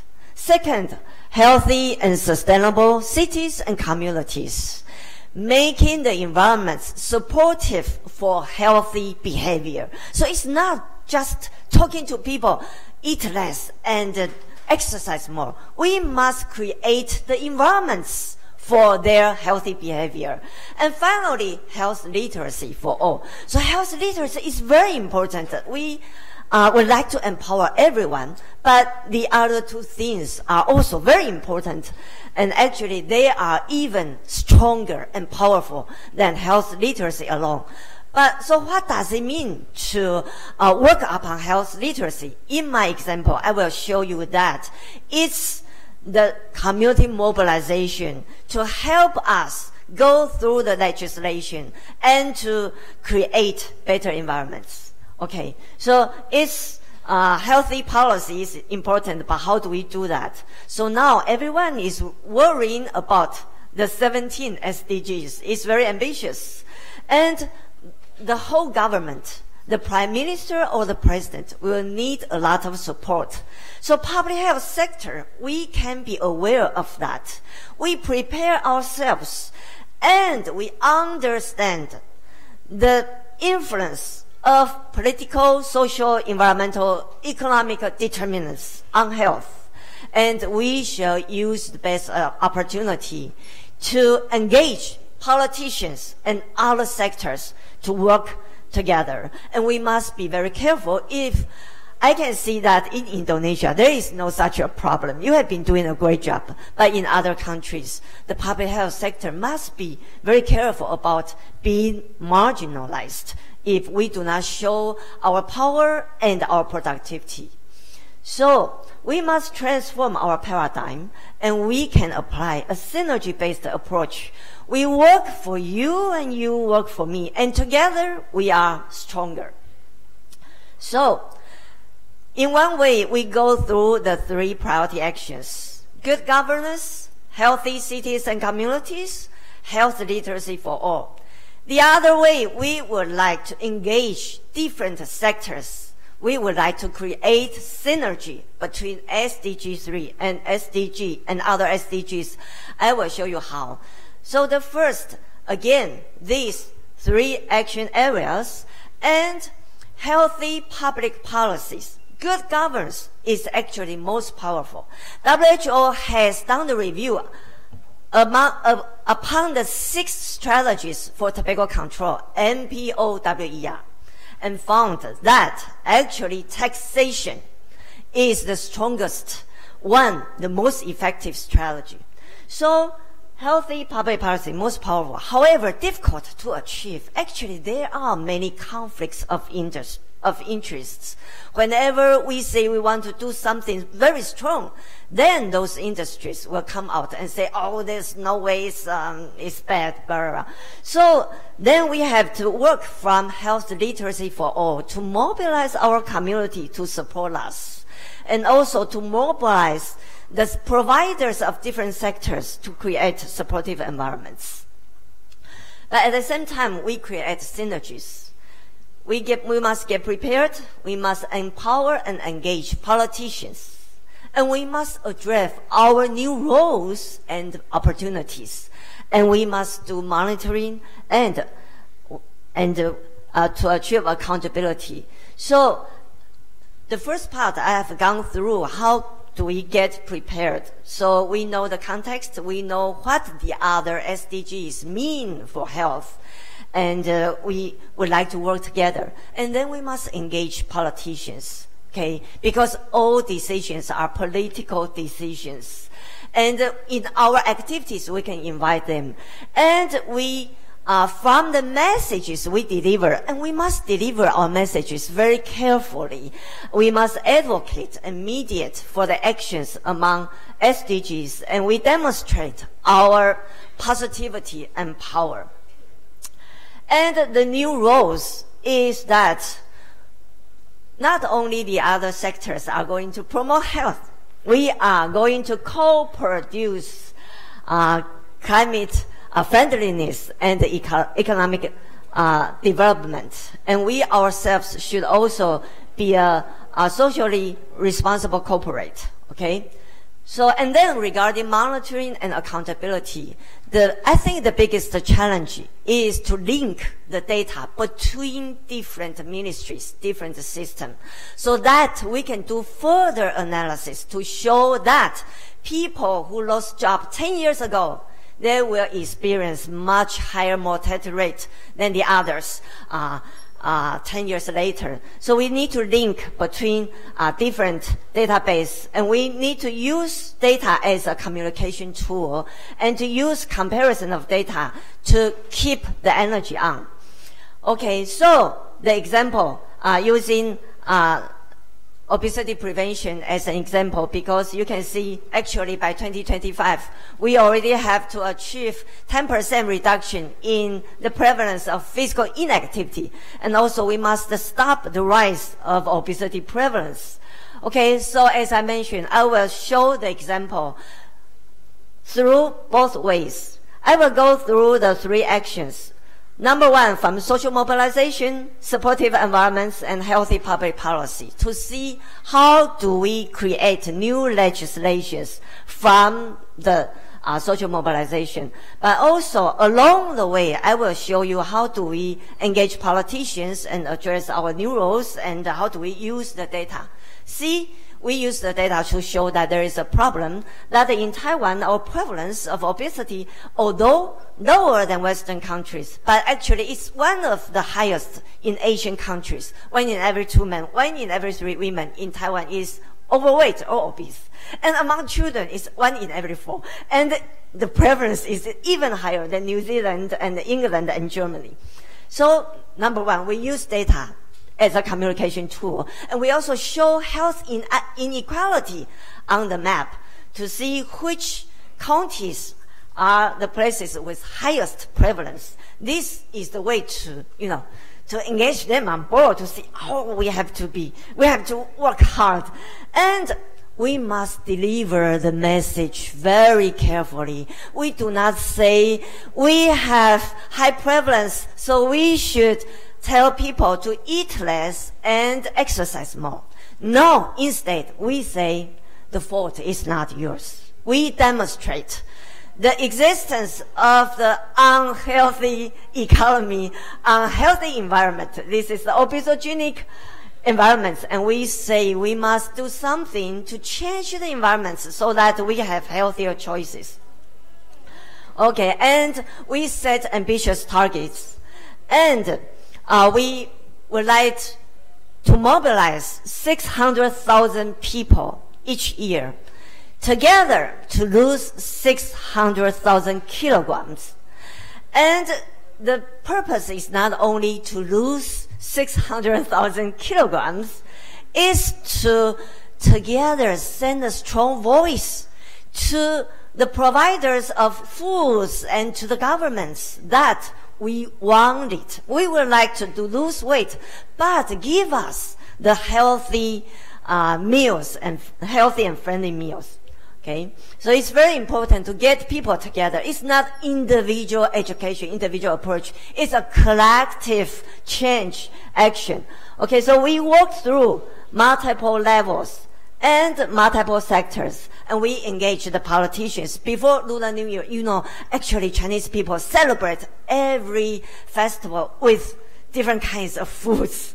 So, and it starts from the Lunar New Year. So before the Lunar New Year, the president said, everyone, please take care of your body weight. Don't relax, even for the Lunar New Year. And after the Lunar New Year, it's the prime minister to lead not only the Minister of Health, but also the other ministries to say that we are going to lose certain amount of weight. So we have the National Fire Agency, National Police Agency, Ministry of Education, Ministry of Defense, and Ministry of Labor Affairs, all of them on board, and all the counties and cities on board. And then we also engage not only the Prime Minister, but also, for example, the Minister of Labor Affairs and all the hospitals. We say we would like to donate together, and the CEOs of workplaces. And then it moved down to the county and city level. The mayors of each county and city, they also say their number.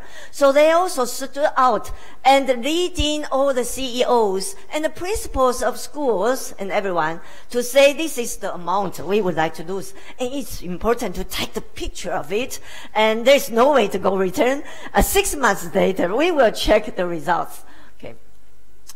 And we have the tools to help people in workplaces, in schools, in communities, and in hospitals to manage their setting-based program for the weight loss. And we also have the manual for individual people. Okay, so it's very important to have the whole set of methodology. And then it's the community action. So we encourage people to lead their for example, in schools, to lead the students, in workplace, to lead the staff all together to lose weight. And we should not give unhealthy product as a reward for their success. So we encourage them, for example, 1 kilogram rice in exchange of 1 kilogram weight loss. See, in this way, we are friendly to agricultural development and the economy. And here is, you see the lottery gift for people who succeeded to lose more than 1 kilogram is the bike. And for healthcare, for hospitals and clinics, we check everybody's body weight, we check BMI, and we encourage them to lose weight together. And doctors and nurses, we must also be there to do it. And for the environments, there are 5 A's. Number 1 is the available of healthy choices. Number 2 is to make healthy choices surrounding you. It must be accessible and affordable at low price. And it must be good in its taste. And for you to exercise, you need fun and enjoyment. It's not, oh, I'm going to do it for my health. No, people will not do it in this way. It must be full of fun and to make it adaptable into your daily lives. So here we innovated different kinds of new healthy foods, which are healthy but also delicious. Okay, and the price is low, and you can easily check where those restaurants or markets are through your app. And in our 7-Eleven or the Family Marts, in the convenience stores, they also sell these healthy light meals and fruits. And they also have the app to help you control your body weight so that you would like to come to this convenience store often. You can pick up the foods and you check the calories. So they make health as a competition between different brands. And in the schools, of course, we do health promoting school policy. All the schools in Taiwan and more than 100 universities in Taiwan is promoting health promoting schools, and they provide healthy lunches, and they have the meat-free day each week in the school. And they engage the students to love the foods because they love the planet. Whenever they eat the plant-based diets, they feel they are contributing to a better tomorrow of our planet. Okay, and we must also advocate for no hunger and good nutrition, and for physical activity. We promote the new brand of transportation. It's double BMW. It's bus, bike, metro, and walk. And we encourage the link between different active transportation vehicles. So the bikes can easily link with the metro and the bus, okay? And we make the ways very beautiful and enjoyable. And in the workplace, we have this gymnastic dance video which will come out of your screen each morning and each afternoon. It takes 15 minutes to complete. So in your workplace, everyone at the same time, you can together do the exercise. And we have the sport map so that you can check where you can have these resources to be used. And and actually you can see that these are also good for the environment and for the economy. And we have the monitoring system. As environments are important, we do not only monitor health status or health behavior, we also monitor obesogenic environments. Upon their change, we look at food environment, physical activity environment, etc. And you can see this is the results of the campaign.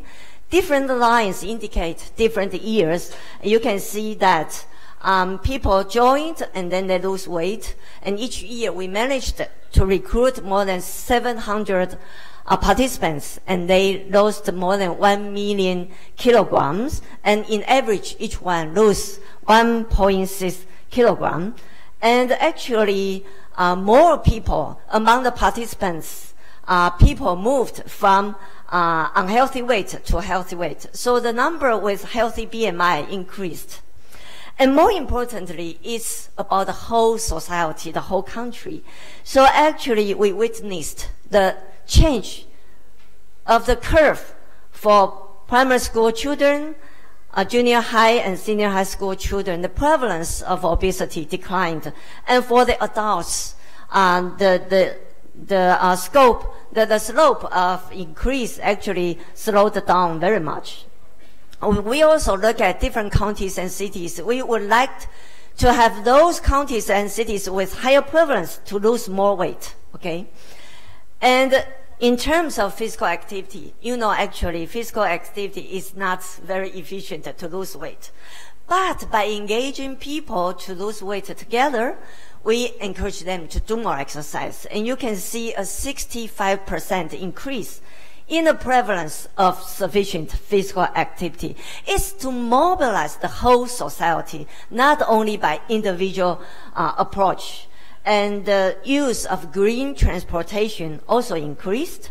And we also look at the environmental change. Most items showed improvement. And eventually, actually, we got the support of the Congress.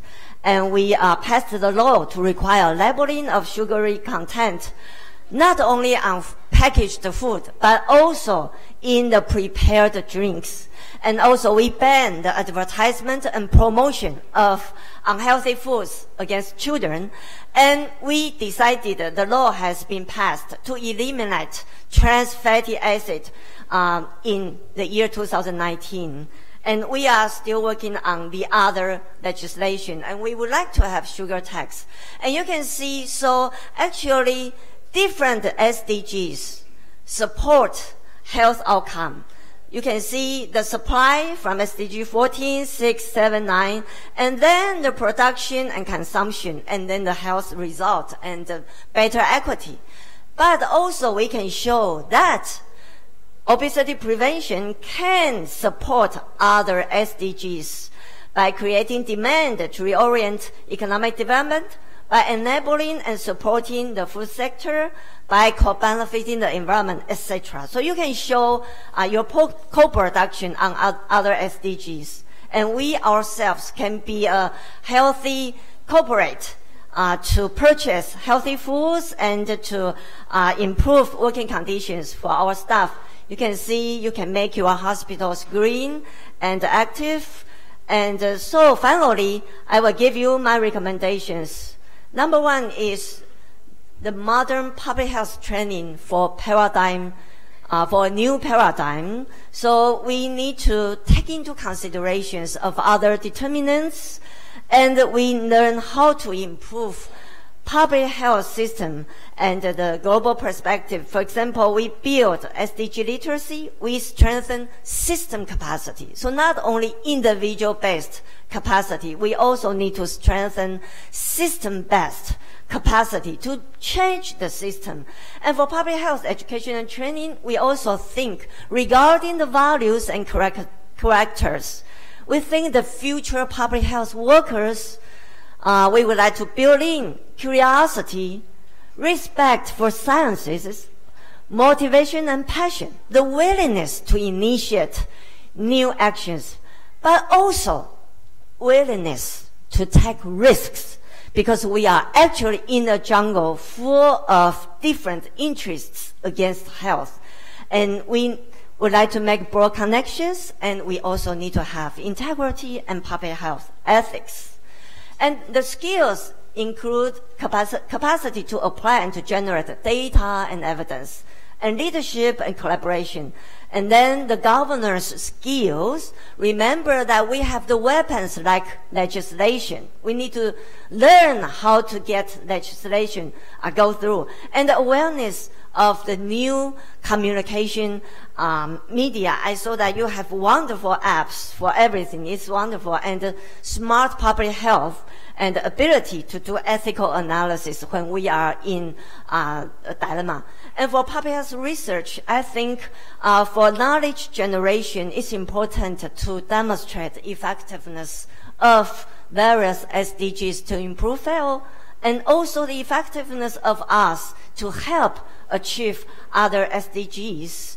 And for the research design, as environment and policies are important, we need to apply multi-level designs, multi-level analysis, and also, if possible, we do KC experimental intervention or RCTs, cluster randomized RCT. And for the government, I think we must do a good job on SDG 3, but also we must have good collaboration with other ministries, and we need to engage politicians, as I said. And I hope that your government and our government can allocate budgets and workforce according to the value you can produce. So you will get more resources to do your good job. Thank you for your attention.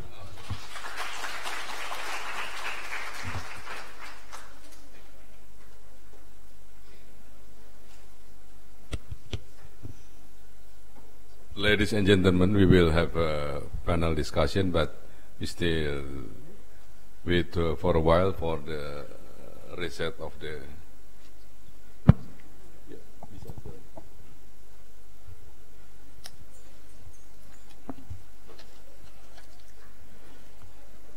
Ladies and gentlemen, Dr. Anung already explained about the SDG as platform of the development and foundation of SDG approach. He explained also about health and well-being, health as outcome, health indicator, the challenge and opportunity, and how about the SDG implementation in Indonesia. While Dr. Suti Chow explained about the public health and SDG also, and she explained that SDG is the momentum for the growth, economical growth, how to closing the gap, and she also mentioned about the some political declaration that already done around the world. So now I think it's our time for panel discussion. We move to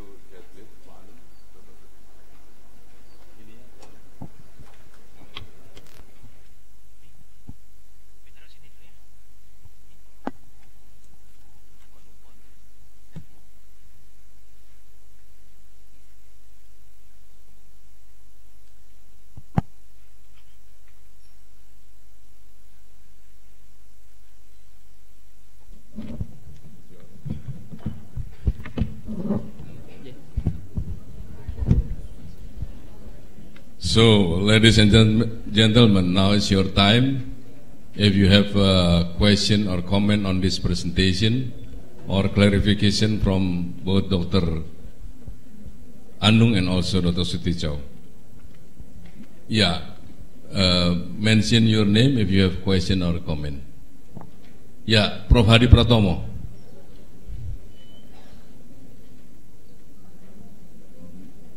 Prof. Hadi Pratomo, yeah. Okay. Yeah. Okay, yeah. Thank you, moderator. I would like to ask Dr. Anung, what is our strategy in terms of strengthening intersectoral action to promote the SDG in Indonesia? And then to Dr. Suti, thank you for your inspiring talk. But I just wonder, I mean, maybe you could tell me a little bit about the cost aspect of all of you done. Thank you.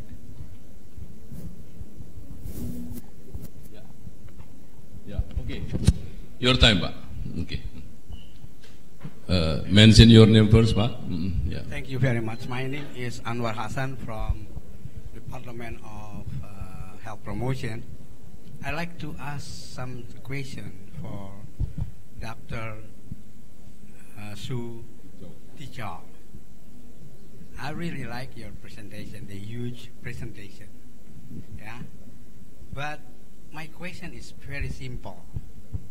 Yeah, we in our country now have a huge corruption. I think the corruption is very basic factor influence our health, psychologically, socio-somatic. So my question is very simple. How you deal with the corruption in your country? Because it's very influential for our country too. Our committee have been worked very, very hard, but it seems that the corruption seems like a never-ending story. So that's my question. Thank you very much.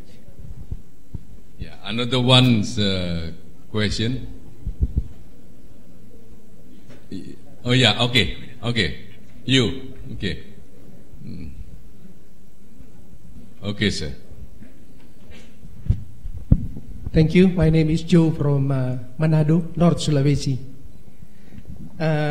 This question for both of you, Dr. Anang and Ms. Joe. I strongly agree that you mentioned that all health decisions are political decisions. Dr. Anang, maybe you can explain about what is the relation between legislative and executive. Sometimes lots of problem in Indonesia due to there is no the same policy.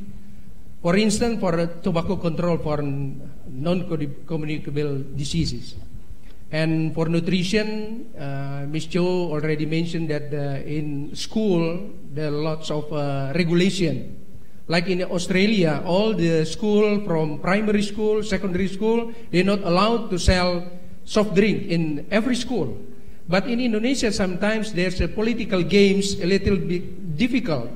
Sometimes there's no strategy. They are not priority is not in the health sector. For instance, tobacco control or smoking area. Sometimes a little, there's no the same in every province is a totally different policy. Could you explain about that? Thank you. Okay, I think Dr. Anung, you can start with the answer. Thank you, Prof. Adi. So when we are talking about the strategy to implement it, all of the effort for achieving SDG target, now we have at least two strategy. The one is we call structural strategy, that in the national level we have the committee, and we introduce that into the provincial and also in the district level. We also have a committee about the SDG. The other one, we have another strategy we call to institutionalisasi. Yeah? We call institutionalize of the SDG concept into the development concept in all of the. So I think now we introduce that, as I mentioned before, that health is not only health itself. When we are talking about the health, we are talking also about the determinant of health. We are talking about the environment and so on and so on. So the other one, now we try to introduce through the campus like this one, yeah, that all of the health worker, all of the students from the medical science, from the health science, and from the other, has to know about the concept of the SDG itself, because SDG is not only 5 years ahead, but we are talking about the maybe 5 or 2 decades ahead. The concept of integrated approach, the concept of integrated in terms of spatial, in terms of concept, in terms of activities. So that is Prof. Hadi, that we do like that one. But the challenge is also big about that one. So that's why we talking with the academia, we are talking all of the participants to participate in this effort.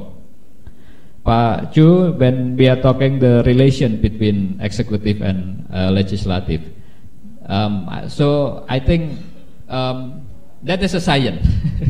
We call that as a science. Even we have the regulation, but it is very difficult also, because sometimes we don't understand legislative as a member or legislative as an institution. Even the institution is already know about the concept, but 1 or 2 the member of legislative still have another idea to implement it of the activities. That is a science, as I mentioned, that when we are talking about the relation.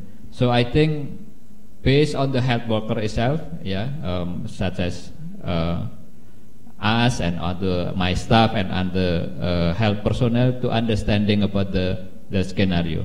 But sometimes we also negotiate to, yeah, what we call to make a balance between our try to achievement, and they have tried to talking about the what we call constituent members in that area. So in terms of our position, now we have at least 5 or 3 or 5% of our activities is working with the politician member. Maybe sometimes it's not enough for them, and also sometimes it's very big for us. But that is the situation, that relation between executive and legislative members is not only institution, it's must be implemented in that area to make a deal, because it's not, it is very difficult to working in the community and also in the individual to implement the idea. Thank you. If we can quantify the decision and we divide it in political or pure health decision, can you answer how many % of the health decision in our country is purely health decision? It is depend, Prof, because actually we already have roadmap in the national level. So we introduce the roadmap. All of the activities, not only in terms of public health. Yeah, we also have a roadmap for improving the health capacity or health services. But as I mentioned that if we calculate how many percent, I think almost 95% is our decision. Yeah, in terms of the location, in terms of the budget, and so on. Okay, thank you, Dr. Sutija. It's your turn. Thank you. And actually, as most other countries, usually public health sector is not a very rich sector. But we managed to impose, we call it surcharge tobacco. So we have the surcharge for health on tobacco. And from the revenue we generate, then we for example, the national health insurance previously get 90%. But then when we double the amount of the taxation, then they get 70%. And we use 30% for public health. And then among the amount of money for obesity prevention, we did not get extra budget. So we manage within our budget.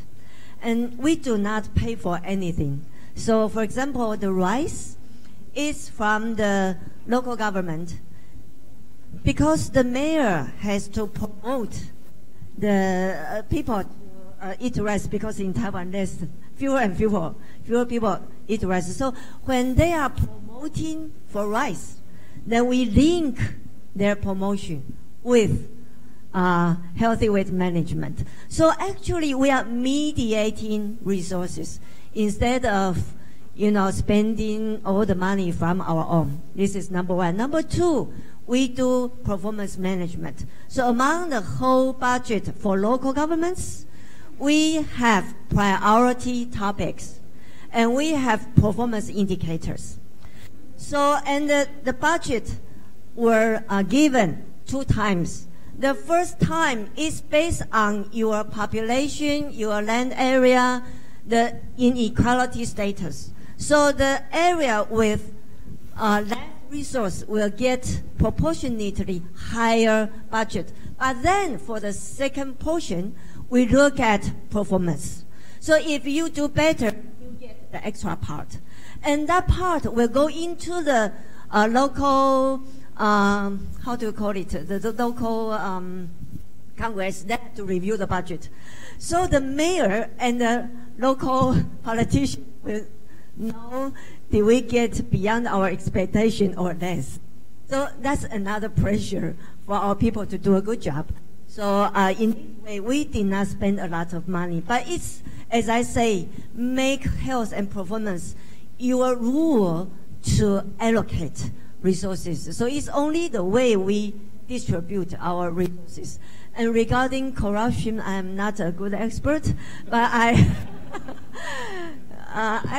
think number one, I heard that transparency is good. And as I saw, most of you are using smartphones. You can, I think your media can play some role in your civil society. The other thing is, actually, we always have to remember that we are working in the jungle with wolves. So we need to learn where they are and how to, sometimes we avoid them, but sometimes we dance with them or with the other people. That's why I say community mobilization to get people on your side is very important. And sometimes you don't need to correct the corruption to do something, because when we engage, I always would like to invite politicians to our activities to let them show their friendliness and kindness to the people, because health-related activities and events are always good for politicians' image. So always remember to invite them, and you put the message in your notes for them to speak. And then you ask them to promise something, and then you move on. So although you know there might be some, but you still have your way to go on. And regarding collaboration, number one, we use data. For example, we show the smoking rate among primary school children in the multi-ministry board for center control.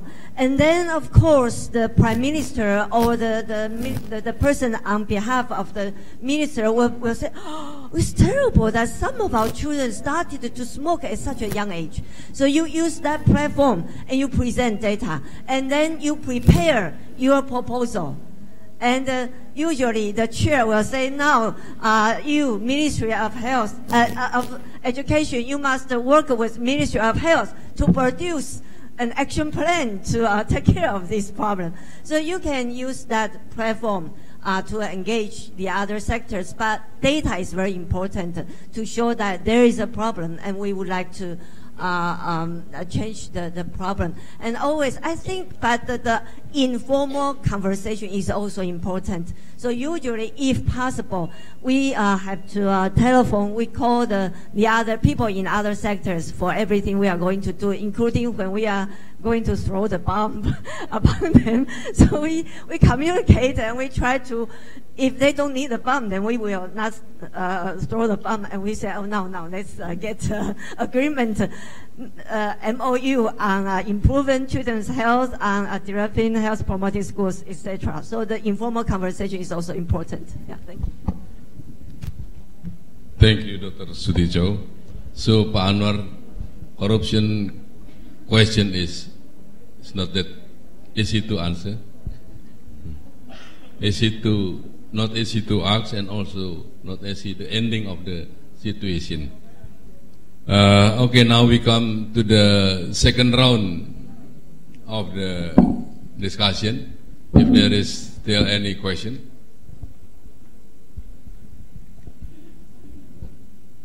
Yeah, okay. Please, madam.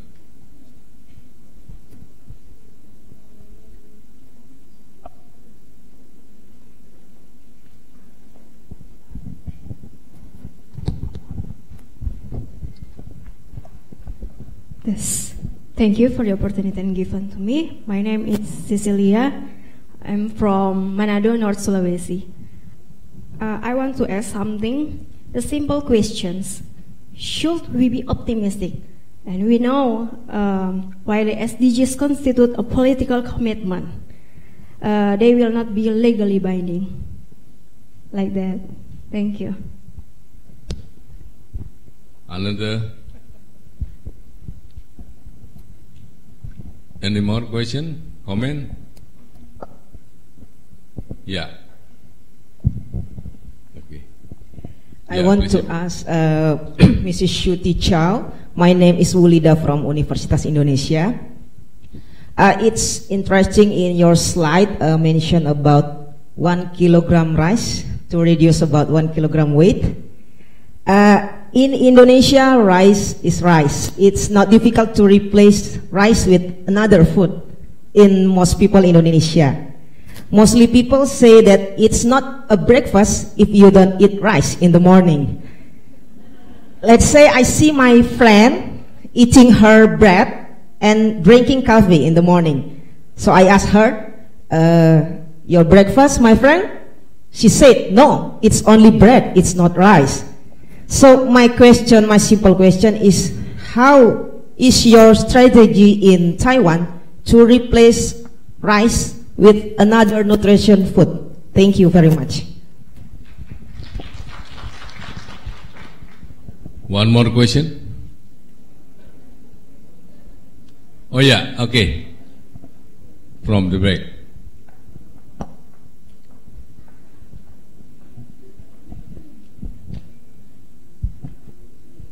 Hello, my name is Permata. I'm from Public Health undergraduate.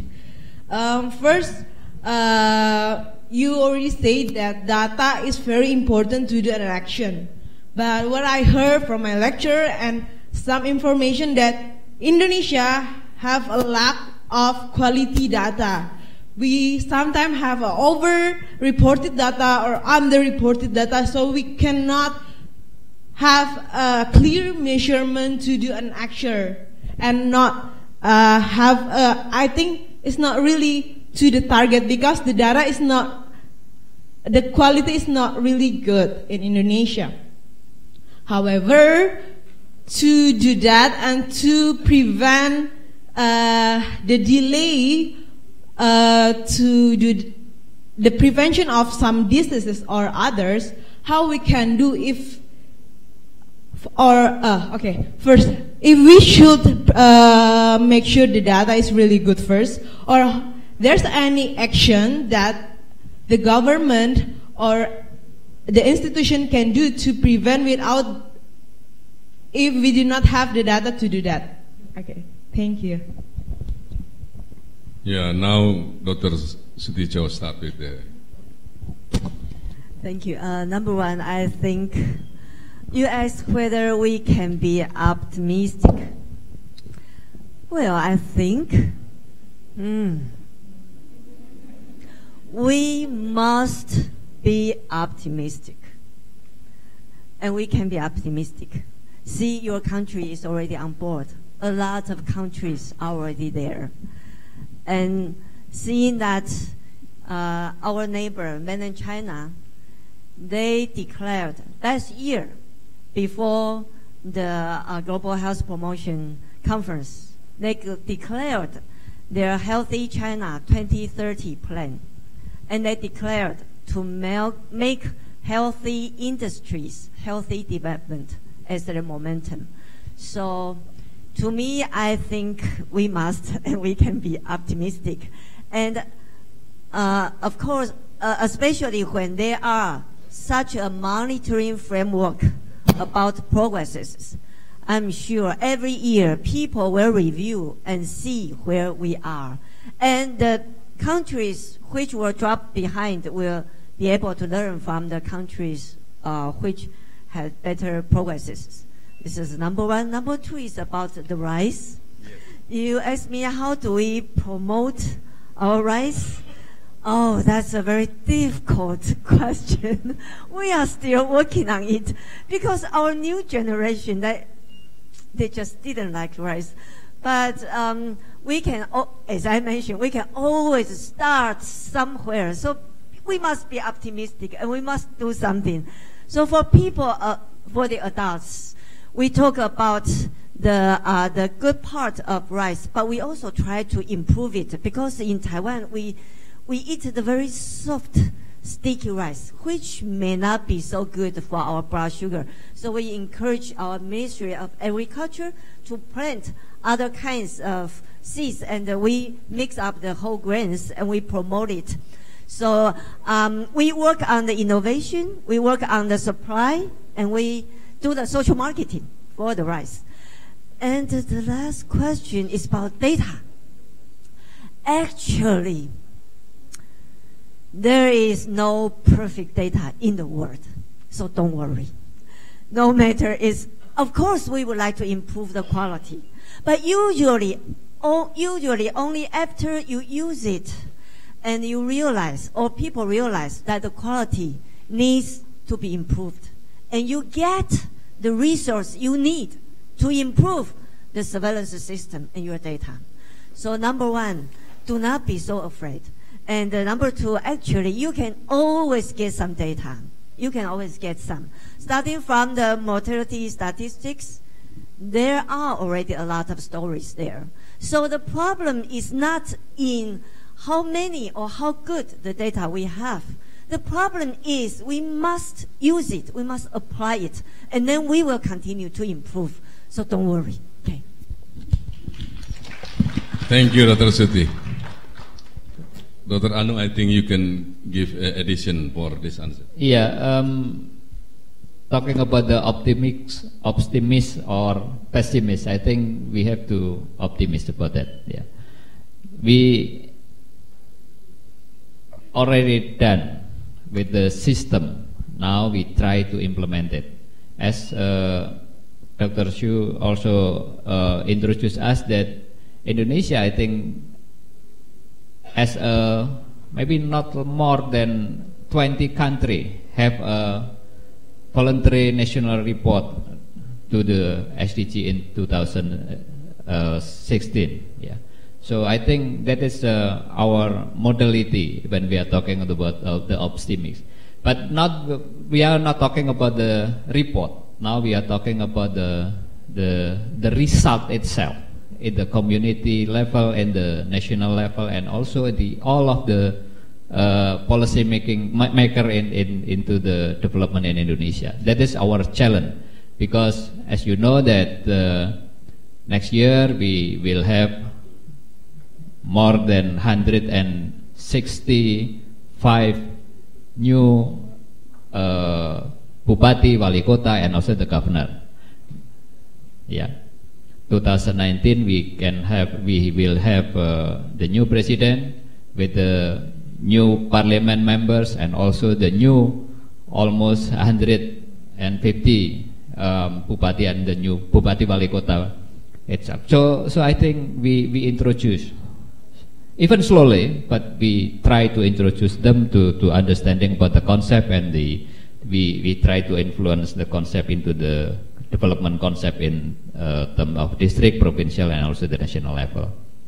So according to the data, I think we have the same idea with Dr. Su, that data, which, yeah, some kind data is, we need the data, but when we got the data, even the data is not appropriate to all of the issues, but we can do the data for advocate, for explain the situation to the other person. That is the more important when we are talking about the data.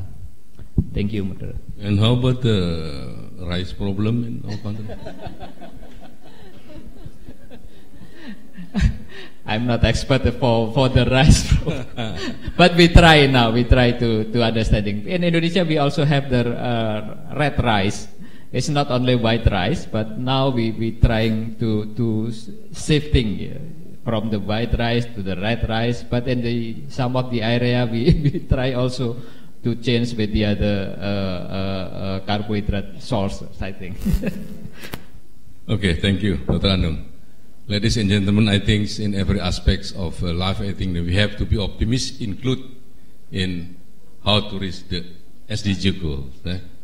Not on the rise. Yeah. I think we have come to the end of this discussion, because Pak Anung have to attend meeting in Minister of Health. I think thank you very much for your presentation and answering the question of the audience, and hope everything is, will give good impact for all of us. Thank you, Pak Anung. Thank you. Thank you. Thank you very much. Thank you. Thank you. Thank you very much.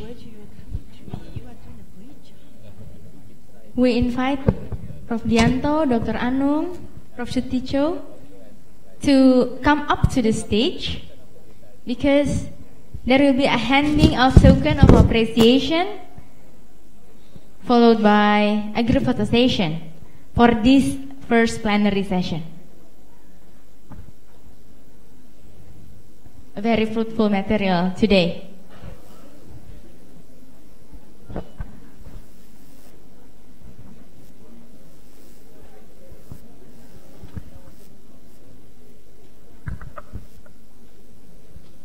I'm inviting Dr. Sabarina to hand the token of appreciation for our moderator and speakers on today's plenary. Please.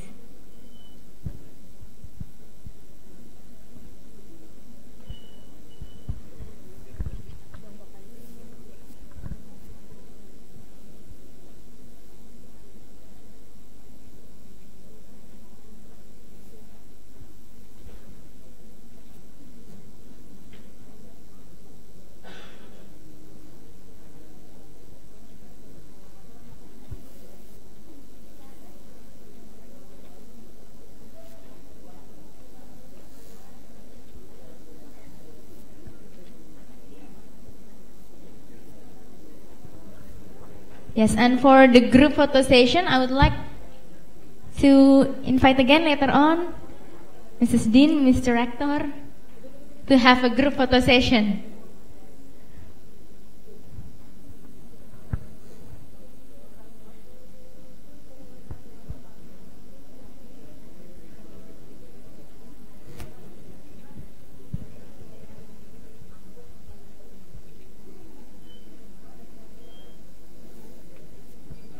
Thank you very much. Once again, applause for our first plenary session.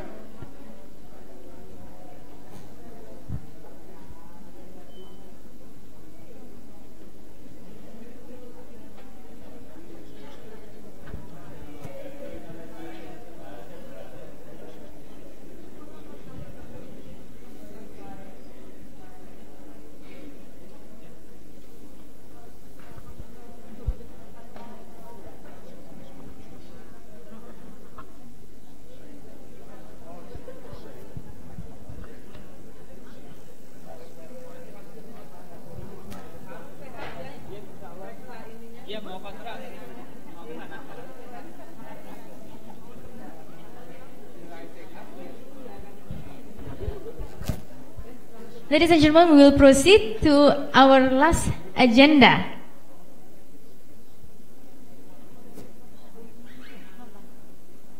Recently, as part of this event, Faculty of Public Health Universitas Indonesia conducted a video competition with a common topic in public health. The participants joined this competition are students from many universities all around Indonesia. Today, we will show you the wrap-up of the best 10 video of all of the participants of the competition. So, let's take a look and enjoy the video.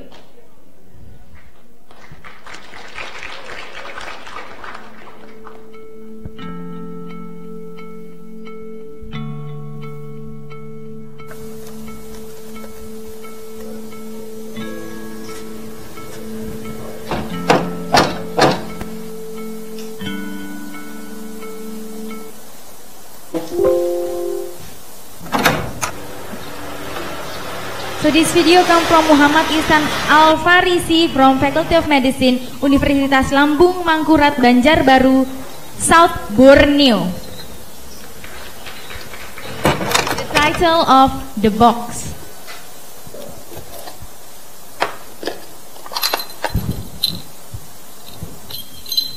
Oh, who is this?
Ini si Jarwo, orang yang paling jorok yang pernah ada. Tuh kan, lihat aja, dia sama sekali gak peduli dengan pola hidup bersih. Saat sedang dia di toilet, dia buang air kecil. Dan lihat, dia enggan untuk cuci tangan. And this video come from Aditya Nugraha from Faculty of Economy, Universitas Negeri Jakarta, juga sekitarnya. With the title "Disease is Contagious" atau penyakit itu menular. Lalu makanan itu pun jatuh. Dan dia berkata, tanpa dibersihin lagi. Nah, ini si Sopo, orang yang paling bersih yang pernah ada. Melihat sampah dibuang pada tempatnya. Lalu, saat sebelum masuk kelas, dia bertemu si Jarwo. Bro, lagi ngapain? Lagi duduk aja nih. Enak tuh, gue dicipin. Boleh? Oh. Enak tuh. Bentar ya. Ya, perut gue sakit nih.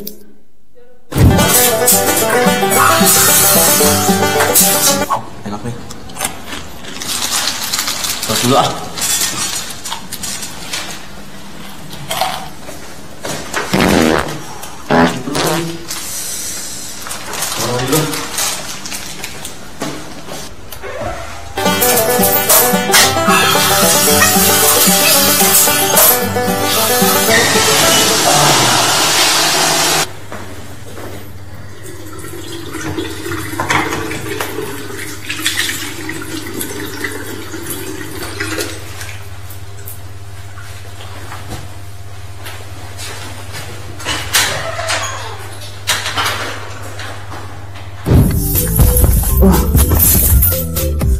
Kenapa lu bro? Gue tiba-tiba sakit perut. Lah, kok ngikutin gue lu? Lu tadi kali makanan lu buruk. Lu kali makannya. Coba lu nyari lagi. Ngapain lu? Oh iya, mungkin karena itu ya. Bukan makanan lu kan. Nah, besok lu jangan meremehkan hal-hal kecil. Itu bisa merugikan lu sendiri, bahkan bisa merugikan orang lain. Oh, itu. Mulai saat ini lu harus hidup bersih, ya. Oke deh.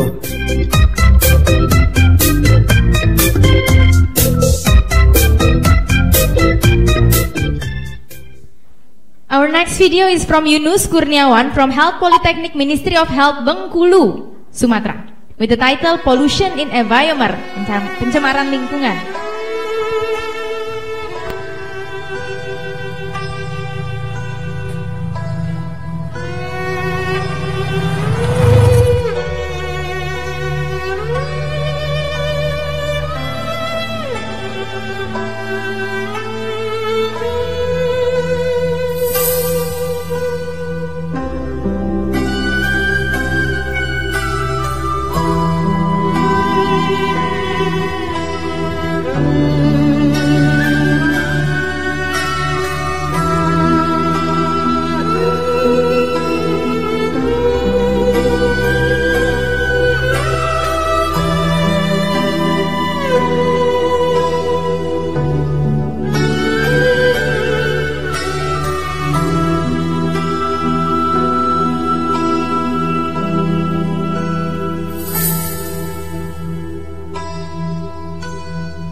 And our fourth video coming from Afra Inaya Diani Putri. Ya, from here, Faculty of Public Health Universitas Indonesia. Dari ibu dan keluarga yang sehat pula. Keluarga sehat tentu saja akan membuat kita menjadi produktif, semangat, berprestasi dan juga cerdas. Selamat menyaksikan dokumentasi kami.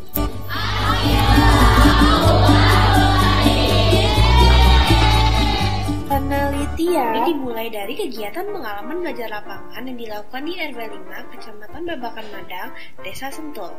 Dalam penelitian singkat kami menemukan bahwa masalah ibu dan anak yang paling dominan adalah masalah kurangnya pemberian ASI eksklusif di Desa Sentul ini. Oleh karena itu, kami memutuskan untuk membuat suatu kegiatan intervensi yang difokuskan dalam memenuhi masalah ASI eksklusif oleh ibu-ibu setempat. Kegiatan kami menggunakan pendekatan sesuai dengan hasil penelitian kami, yaitu adalah pengetahuan ibu. Kami percaya bahwa pemberdayaan masyarakat yang baik akan memberikan contoh bagi masyarakat yang lebih luas lagi. Bisa sedikit belajar dari teteh-teteh gitu terkait nasi ASI yang baik itu gimana sih buat adik-adiknya, biar ada di sini wadah atau fasilitas buat ibu-ibu hamil, biar bisa sedikit-sedikit tadi kayak sharing atau belajarnya teteh-teteh gitu terkait tadi ASI. Kami juga menghadirkan program penyuluhan sebagai media peningkatan pengetahuan ibu mengenai ASI eksklusif. Penyuluhan ini juga dilengkapi dengan tes untuk mengukur seberapa berhasilkah acara ini. Kami juga menjadikan acara ini sebagai wadah klarifikasi atas mitos-mitos yang beredar di masyarakat mengenai pantangan pemberian ASI eksklusif. Nggak ada itu namanya mitos. Mitos itu adalah peraturan budaya setempat, ya. Memberikan ASI itu hukumnya wajib, ada di dalam Al-Quran surat Al-Baqarah. Tadi emang karena ada dukungan dari suami, dari orang tua juga, pengalaman pribadi gitu. Pernah punya adik masih bayi dikasih pisang, akhirnya dibawa ke rumah sakit. Nah, membuat ibu paham, itulah tujuan sederhana kami. Ada ubidan dilakukan biar ASI itu keluar saat bayi baru lahir. IMD atau IMB? IMD. Uji statistik mendapatkan p-value sebesar 0,001. Hasil intervensi ini membuktikan bahwa perbedaan yang signifikan antara nilai pengetahuan responden pada pre-test dan post-test dalam kegiatan intervensi. Dengan pengetahuan ibu yang baik, kita dapat mewujudkan anak Indonesia yang aktif, kreatif, sehat, dan semangat dimulai dari ASI eksklusif.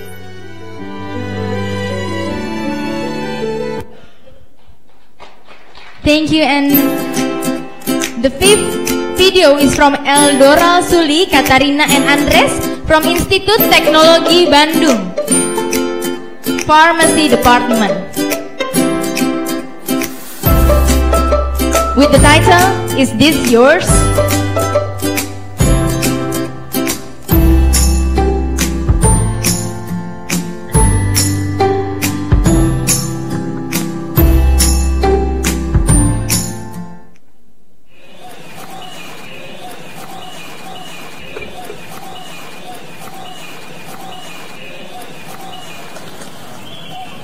Is this yours?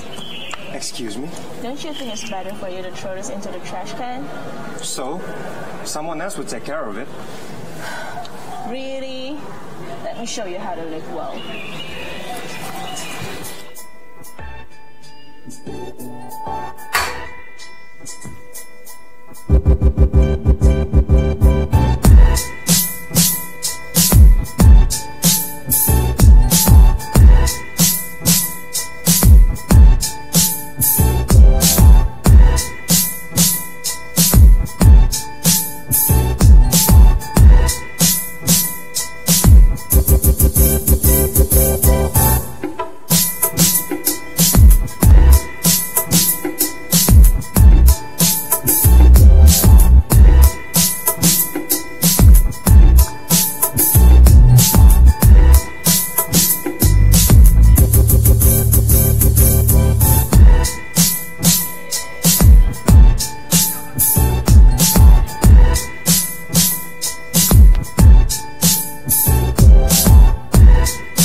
Is this yours? And the sixth video is from Putri Rizky, Universitas Sriwijaya, Faculty of Public Health. Katakan tidak untuk merokok. E. Efisiensi menggunakan air bersih. L. Lakukan aktivitas fisik setiap hari. U. Upayakan makan sayur dan buah. A. AC eksklusif untuk bayi. R. Rumah bebas jentik. G. Gunakan jamban sehat. A. Ayo cuci tangan pakai sabun. K. Ke posyandu untuk timbang balita. U. Utamakan pertolongan persalinan oleh tenaga kesehatan. Ingat perilaku hidup bersih dan sehat di rumah tangga, maka ingat keluargaku.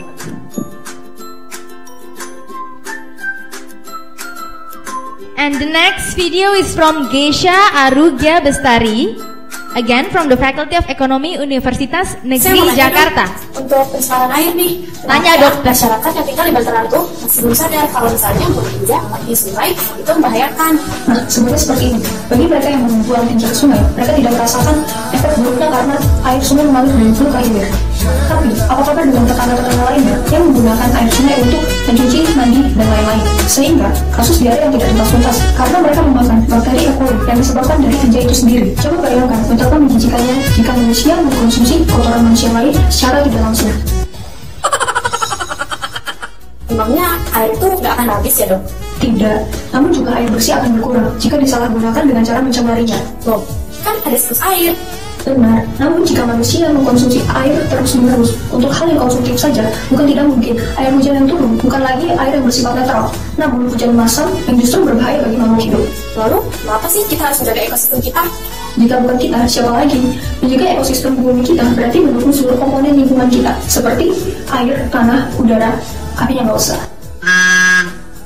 Selain itu, apalagi sih yang harus kita jaga untuk menciptakan ekosistem yang harmonis? Menjaga hati dan perasaan agar tidak dicemari oleh manusia lain. Mohon bersabar, ini ujian. Mohon bersabar, ini ujian. Ujian dari Allah. Halo guys, kenalin nama gue Devi. Kali ini gue akan membahas tentang perilaku hidup sehat ala anak kuliahan. Yang pertama, sebelum makan, hendaknya mencuci tangan. This video coming from Devi Hardayani Syafitri, bisa menggunakan hand sanitizer atau also from Universitas Negeri Jakarta. Menghindari makanan yang ada rambutnya. Kenapa? Karena rambut manusia itu mengandung kelenjar minyak, dan apabila jika tercampur dengan makanan, maka akan menimbulkan diare atau sakit perut. Jika demikian, berarti proses pembuatan makanan tersebut tidak higienis. Yang ketiga, menghindari bersin menggunakan telapak tangan. Kenapa? Jika kita berjabat tangan dengan orang lain, maka kita akan menularkan virus secara langsung. Yang keempat, bagi kalian yang kuliah menggunakan kendaraan bermotor, hendaknya menggunakan masker. Kenapa? Untuk menghindari polusi udara dan polutan udara yang menempel pada baju dan juga menimbulkan kusam di muka. Gak mau dong masuk kelas dengan keadaan muka yang kotor. Nah, yang terakhir nih, jika semua aktivitas perkuliahan kalian sudah selesai, hendaknya mencuci muka. Kenapa? Untuk menjaga pori-pori wajah kita agar tetap bersih dan terhindar dari minyak berlebih yang akan menimbulkan jerawat. Nah, itu sedikit tips dari gue. Perilaku hidup sehat ala anak kuliahan. Simpel. Halo? Halo Dep, lu gimana sekarang? Udah di rumah? Lah bukannya kelas yang gue ya? Udah jam berapa, Cam? Ya, betul.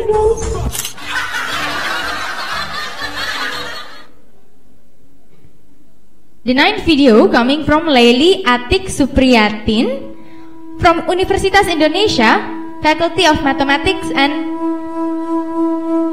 Science, Natural Science. The title is Ciliwung River Pollution, polusi Sungai Ciliwung.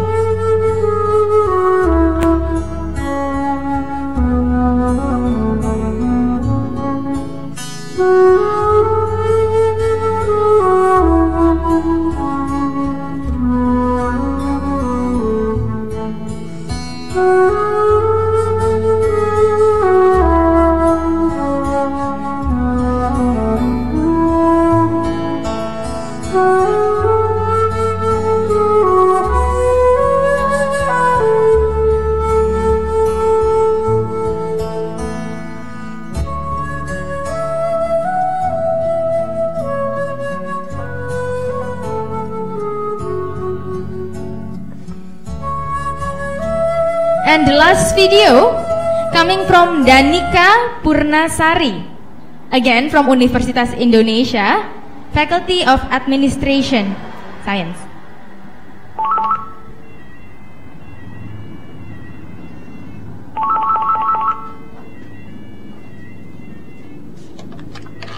Halo. Oh iya Dit, kenapa?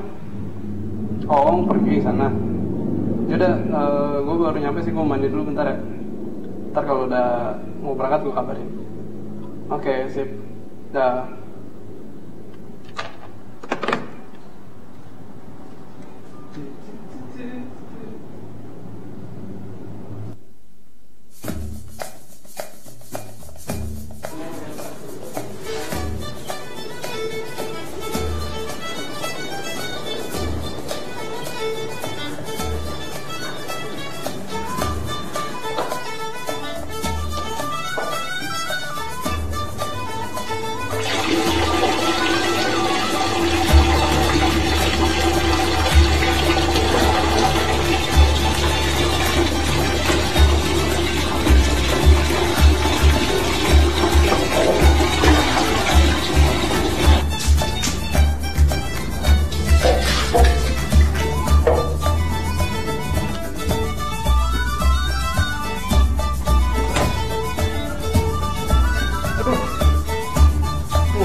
Halo. Gua jalan ya.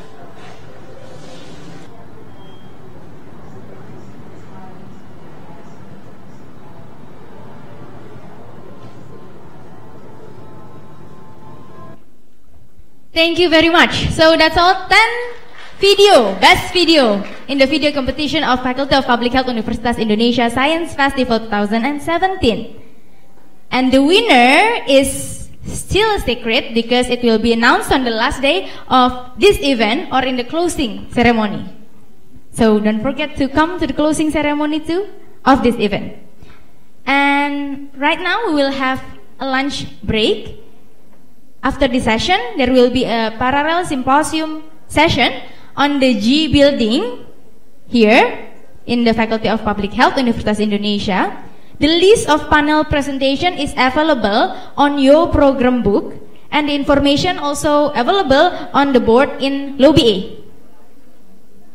So the lunch break is available on Common Hall in Health Science Cluster Building or RIK, and also in lobby G.